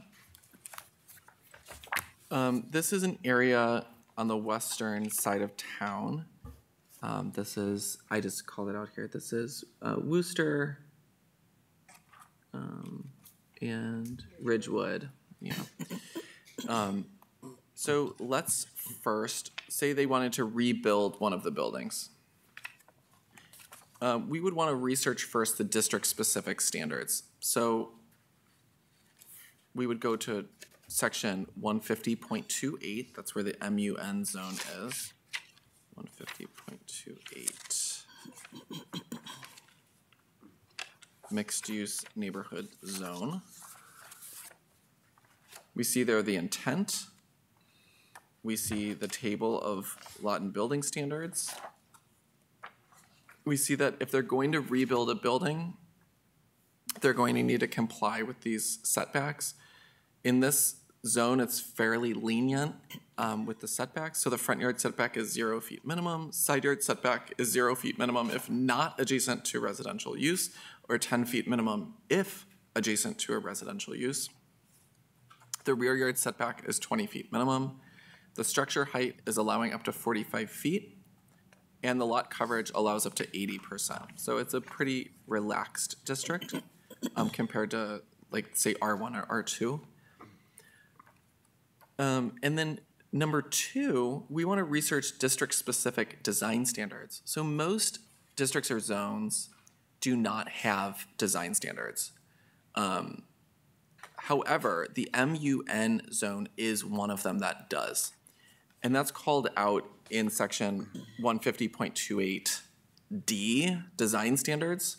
It says, all structures except 1 and 2 unit dwellings in the mixed-use neighborhood zone that are newly developed, redeveloped, or undergoing facade renovations that affect more than 25% of the front facade after the effective date of the zoning code must comply with the following design standards. So if this was a rebuild of a building, that would fall under redevelopment. It has the full facade is going to be torn down and recreated, so that's more than 25%. So this design standard does apply. And we would then go to table 7. That's where these design standards are located. So just looking at a couple of them, for example, the building facade articulation. The entirety of street-facing building elevation must be articulated using one or more of the following techniques. 1, the building facade varies in color, material, or pattern at least every 40 linear feet along the street. Or 2, at least 20% of the building's front elevation shall be set back at least 18 inches, less or more than the remainder of the front elevation. So that essentially is intended to reduce a flat wall effect across a long area. Building facade materials. The entirety of street-facing building facades must consist of brick, stone, wood, or cement board. We can say we have, go down to floor heights. For retail uses, street-level floors must maintain at least 16 feet of floor-to-floor height. There's building transparency, building mechanical equipment, and outdoor storage design regulations. So keep those in mind that when you're in the MUN zone, there are some design regulations that apply to certain projects. Next, I would research permitted uses. So if you're going to tear this down and put it and create a new use, what would be a use that you may put in this MUN zone? What would be something maybe that, if you were the developer? A coffee shop. Coffee shop, thank you. So let's look at 150.44, that's the comprehensive use table, and see if a coffee shop works. Oh, sorry, 150.43. Sorry, 150.42. Sorry about that, 150.42. I should know that I've only said it 10 times in the last hour. So let's look up what would work for a coffee shop. I don't think coffee shop is specifically listed here, so we would look for the most similar use.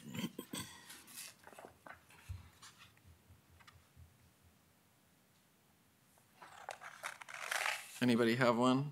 Restaurant. Okay, great. Coffee shop, we could call a restaurant. So if you go down to restaurant, that's under R,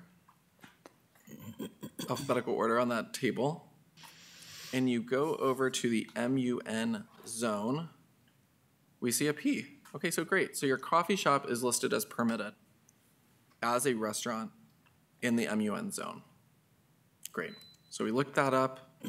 We're good to go there. Now, are there any specific regulations for restaurants? So we'll go down in that same article and look. I don't see any specific ones for restaurants. So I think we're in the clear there. Now, we want to research generally applicable standards: parking, landscaping, fencing, and signage. So this is section 150.72. That starts with parking.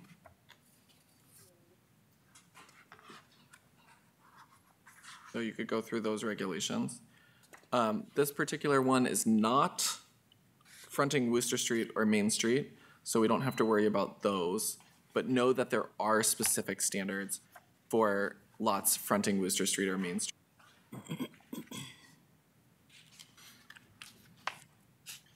Know that there are interior landscape island and perimeter landscaping requirements for parking lots.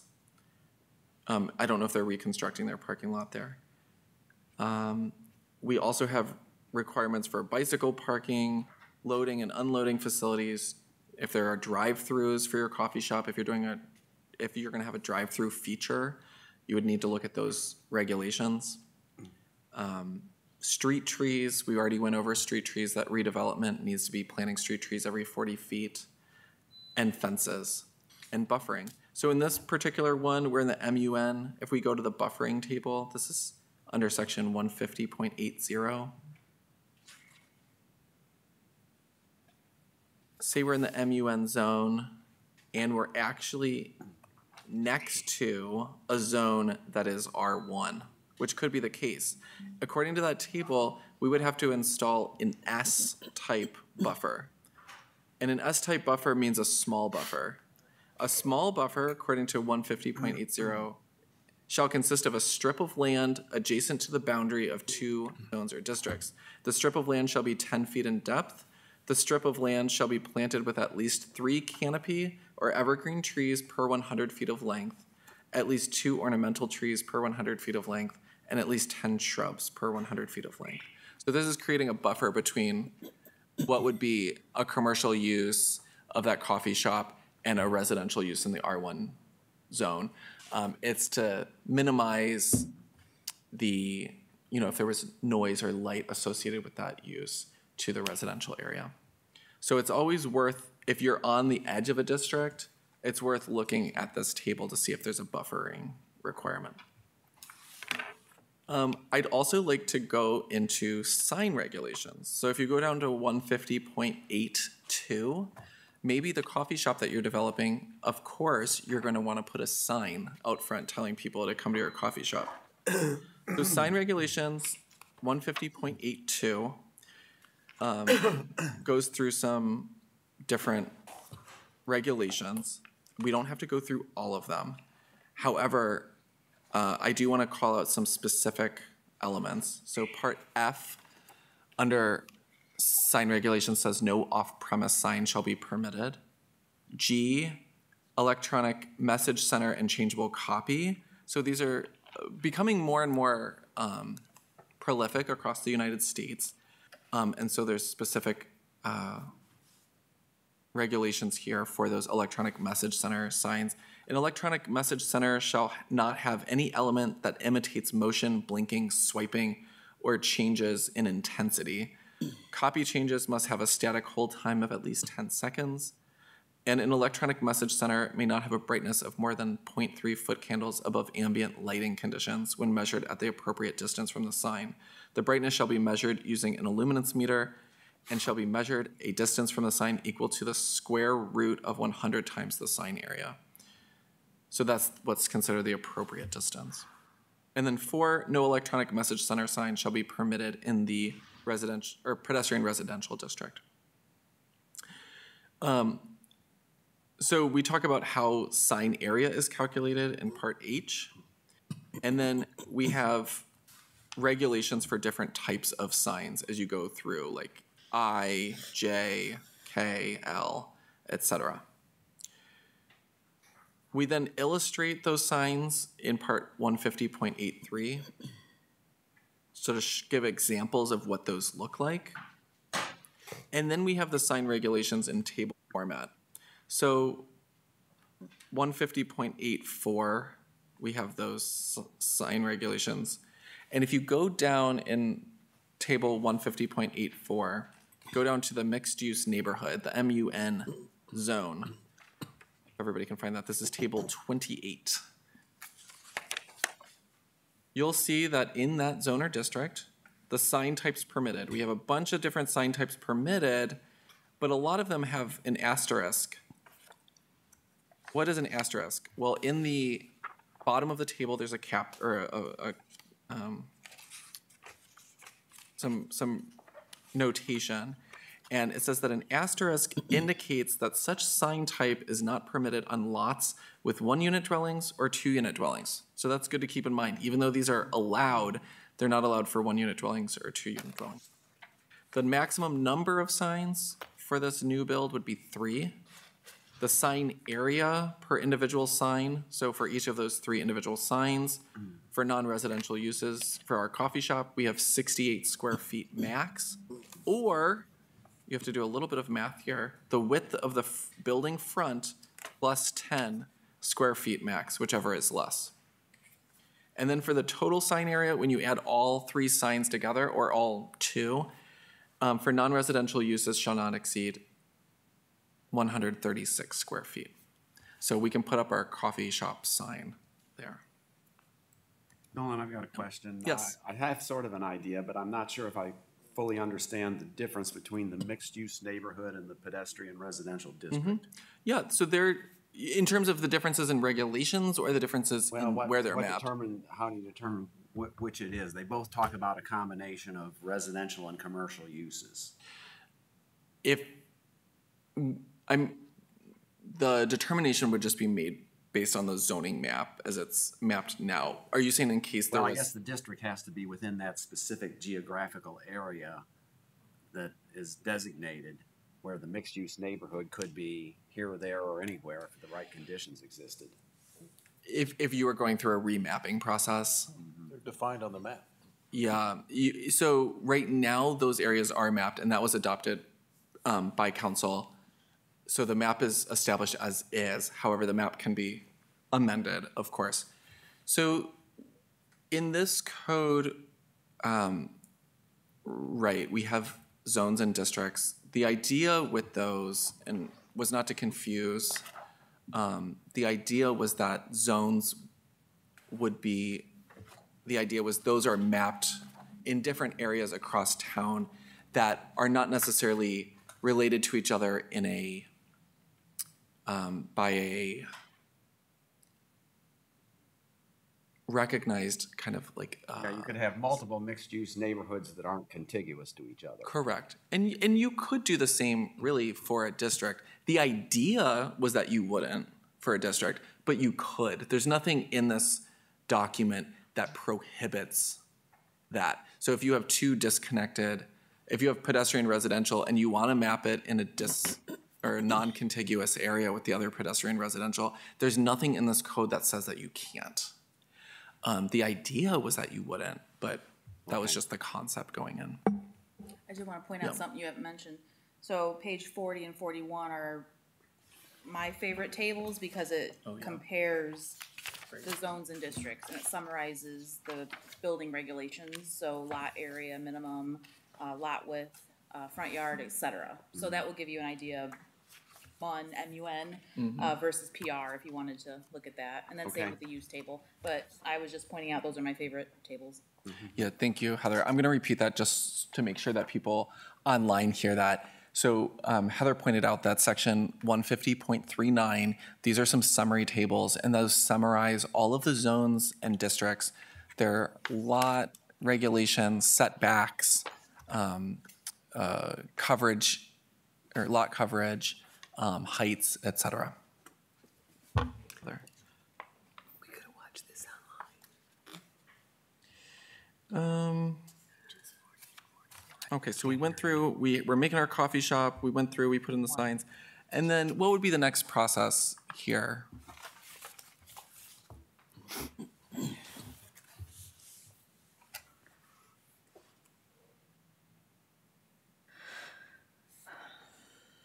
Let's apply for the zoning certificate, right?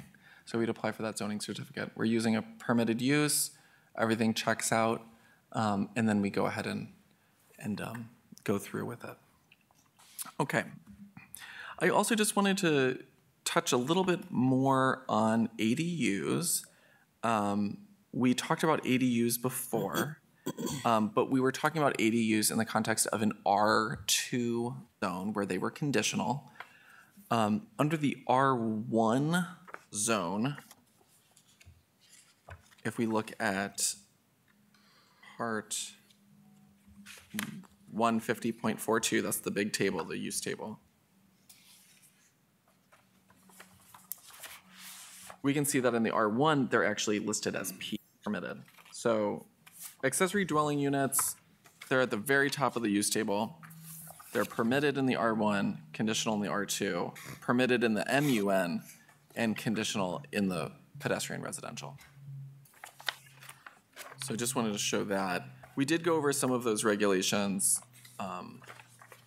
earlier related to their specific heights, how you determine if they're taking, or how you determine their setbacks, that an owner needs to be there 180 calendar days of the year, which facilitates, the owner, maybe the owner is retired and goes down to Florida for 3 months out of the year. That would still allow for that to happen without being there the entirety of the year. I have a question. Yes. Mm-hmm. It's about ADUs, so I may as well bring it up now. Yes, great. So an ADU would be subject to rental registration. I have to defer that to Heather. Is that correct? If it's to be rented, it may be occupied by an owner, I would suppose. So it may not necessarily be a rental. Yeah, it wouldn't be because it's owner occupied. Maybe one of the units But an is ADU owner typically occupied. doesn't have a separate address in this context. So you wouldn't require it to I have. guess it just depends. We haven't had an official application for one. Okay. And if it's not required to be registered, the part that's not owner occupied, if it's not required to be registered as a rental, how is the city going to determine that 6 months of the year part of the structure on the lot is owner occupied? How are you going to know that information? I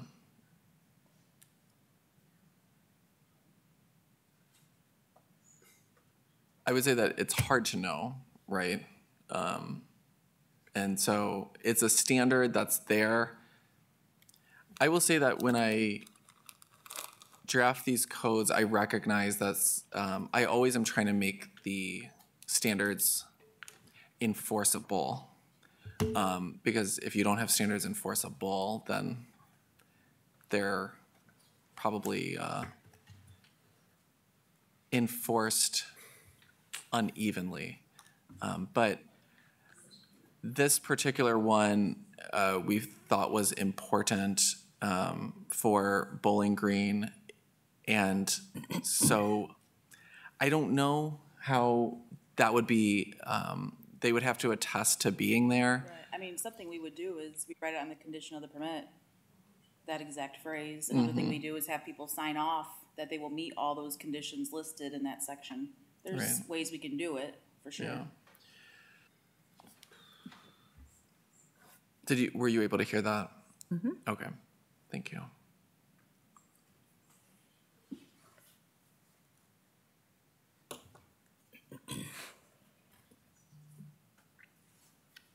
Are there any other questions about ADUs?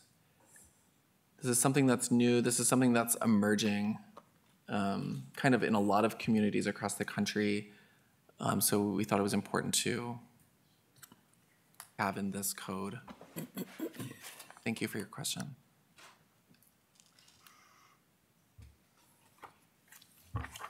Okay. Okay, now I have some ones that maybe you can help lead us through. So I can stop leading and ask what you would do. Okay, some other scenarios. I gave you some hints in here too. Okay, so you want to change one non-conforming use to another non-conforming use, which is a uncommon thing to do, but let's imagine it's happening. Who wants to take the reins on this one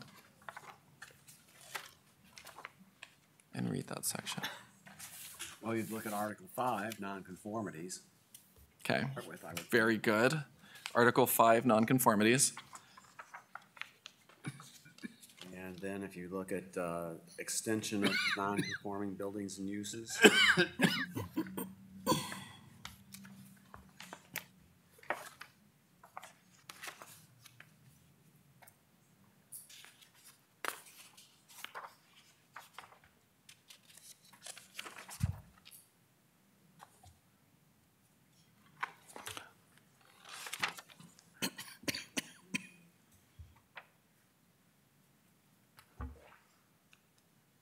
Look at 150.87B.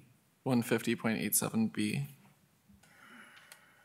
If no structural alterations are made other than those necessary for maintenance, a non-conforming use of the building may be changed to another non-conforming use of an equal or more appropriate use for the zone or district in which it is located. Okay, Guidance. very good. And what are the, such determinations shall be made by the planning director, and what are those, and what is, can you read the next parts there, please? Any change of one non-conforming use to a different non-conforming use shall only be permitted in parts of the building structure.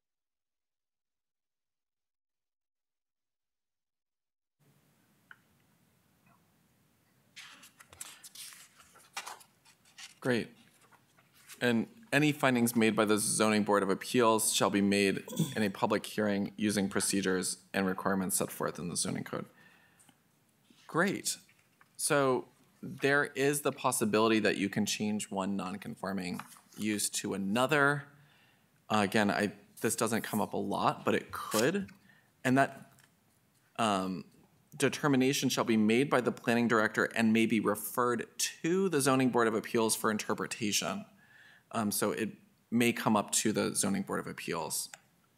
It seems that the principle in the language there is that if you've got a non-conforming use, we can live with it continuing to be a non-conforming use so long as it doesn't make the situation worse. Right. That's And correct. that no structural changes are made.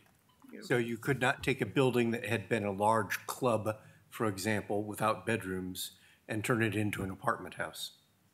Yes, and that's part of this, that statement, if no structural alterations are made other than those necessary for maintenance, correct? Mm-hmm. So this would probably be the case if you had, for example, like a hardware store and it converted to a quilting supply store, for example.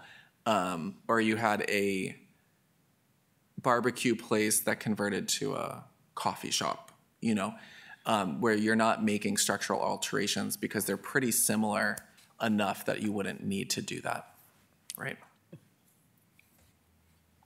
Great, good job, thank you. Thank you.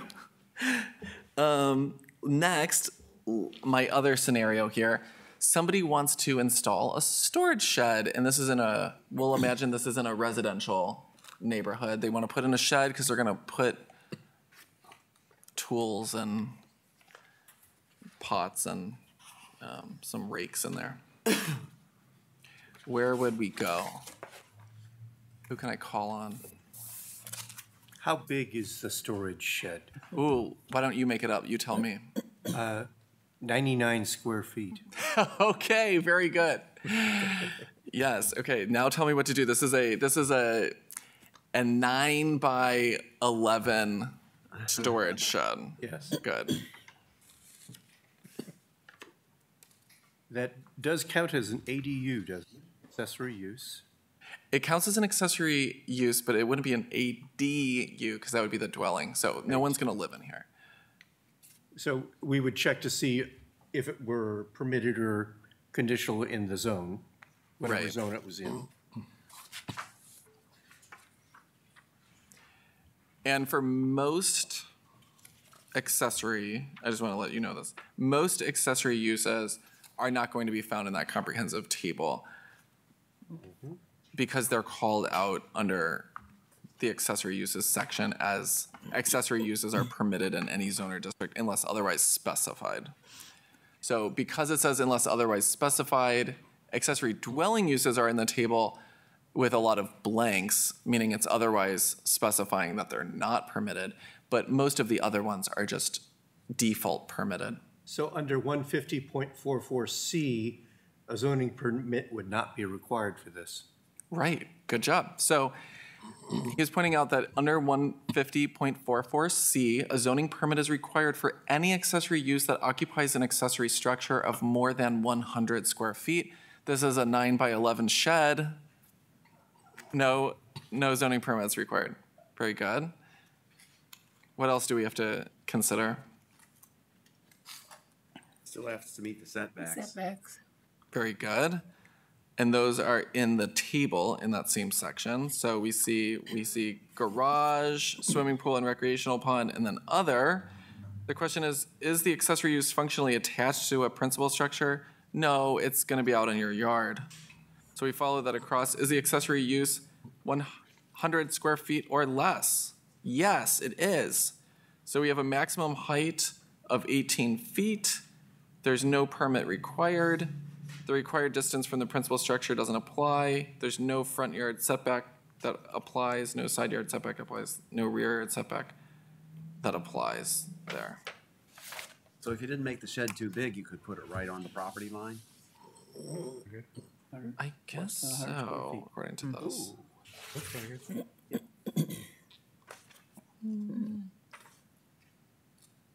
I think so. I think so. Yeah. Yep. Looks like it to me. Okay, well, that's good. Good job. Thank you.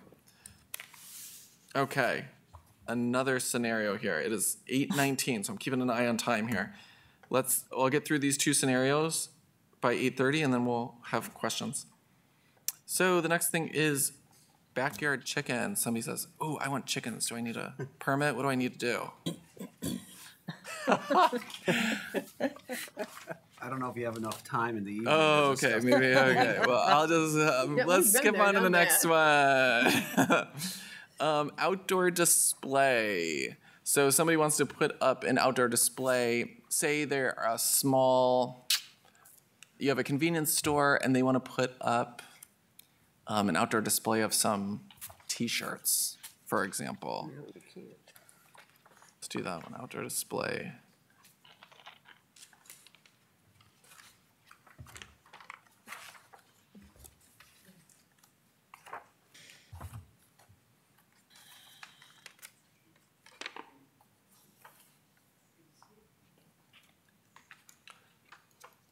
I gave you a little hint with the section number there, but who wants to read that section 150.44? So this is where we have the accessory uses, part H. So accessory uses are after the comprehensive use table. 150.44, part H gives us a little information about outdoor display.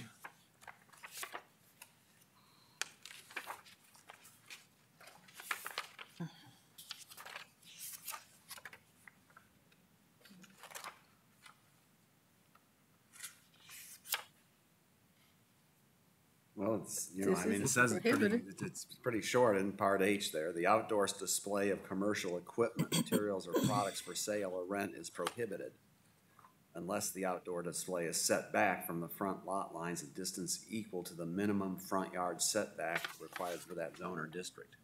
Okay. Well, you can do it with conditions if you have it far enough back off the road, basically. Right. And your sign complies with the And the sign zoning, complies with the with zoning the zoning code standards.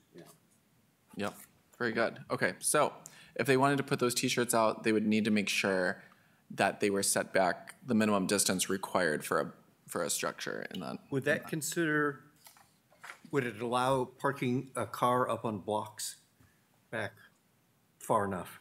So that's kind of the next part of this scenario. Good question. So the next part of this scenario is an outdoor display of cars. And for that, we would need to go to the parking section, which is 150.72, I believe. Yes, 150.72. After saying them this many times, I should have it all memorized. And this would be, if you were displaying cars, that could be considered parking. In that case, you're not allowed to have the parking in the front yard. So according to this code, What if the car weren't parked, if it were up on blocks? if it was presented in a way that wasn't considered parked, let's see. Okay, so if we go to the glossary, I mean, it's a good question, right? If we go to the glossary and we look up parking or parking area under P at the very end, parking area. Any off-street area improved for the temporary storage of motor vehicles. Parking areas include the drive aisle area between rows of parking spaces. Off-street parking area under O. Any vehicle parking space located wholly off any public street, alley, or right-of-way. Off-street parking includes garages, carports, side yard parking pads, rear parking pads, parking structures, and parking lots. Off-street parking area does not include loading, unloading, and refueling area. What is? I don't know. So the code is not. The code is not. Does not provide the specificity for that particular circumstance of a car being presented rather than parked. It would have to be an interpretation at that point. But good question, because that could come up. Okay, we'll skip the chickens for now. Please. Do you have some questions that you've written down along the way, or another scenario that you're curious about that we can explore together using this code?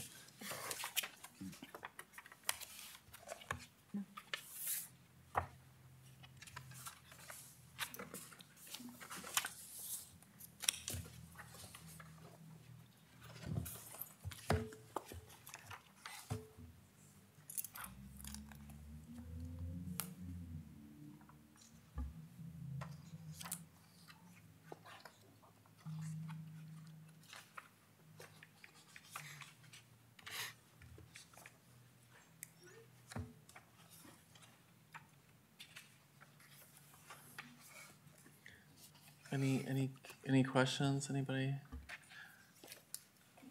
See, you did such a good job. Nobody has any questions? Yes. Or maybe everybody's just tired too. It's, it's a long day and a long It's so cold meeting. in here that kept us awake. Oh, okay. Else. Well, how would you like to proceed? Any questions, Lori? No? Okay. Let's see. Next slide. Questions? That's the end for me. Those are the scenarios that I came up with to help us navigate this code, go through the sections that are used a lot. You can tell, 150.42, that comprehensive use table, that's used a lot. 150.44, accessory uses. Hopefully through this training, you have a good idea on how to navigate this and at least know which sections to go to help answer your questions. Yes? You have a check sheet that goes with this for the poor person who had the scenario presented to them, or is there a flow chart? There is no check sheet or necessarily flow chart that goes along with this. It is a good idea. I recognize that. Right now, if you were saying, oh, I forgot what he said in his presentation for a particular thing, you could call the zoning department and ask on a particular topic. But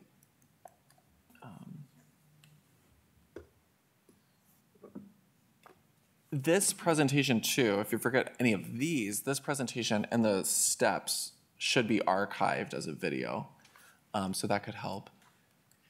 But We also have Heather is great. I mean, she's she's I- a human person that knows it all. I was trying to avoid telling people to call Heather, but I know she. Anyway, Heather, maybe it would help if you explain, when somebody is wanting to do something, certainly that they do have options, to discuss. And also when applications come in, I think that's part of, maybe Joyce, what you were asking, some of this is very specific to when the application comes in, what they go through, but maybe just reviewing quickly what the planning department does to help folks as they navigate. Yeah, well, really, Jamie is the face of our office as soon as people come in the door to the right when you enter. So we pretty much walk every individual through the process personally. I think, again, usually people will apply, have a sketch. We ask them to add information to their sketch because a lot of times when you're a residential homeowner, you don't know the same level as a commercial or industrial developer for obvious reasons. So we do have a handout for commercial industrial because it's much more stringent regulations than somebody building a shed like we already discussed. So it just kind of depends on the scenario. It's hard to give somebody just a handout because it depends on your zoning, first of all. So we've talked about handouts, but again, we have to look up zoning first, and that gives a lot of the regulations that we need to give to people. So, it's really just us really working individually with each person for the most part. you do it very well, Heather. Indeed. Well, I was just going to mention our zoning board literally had the exact example of the pavement expansion that Nolan went over, and we didn't plan that. That was just happened. It just happened. So ZBA already got a taste of that. Yes, variance. Yes. The zoning code is a PDF on our website, right?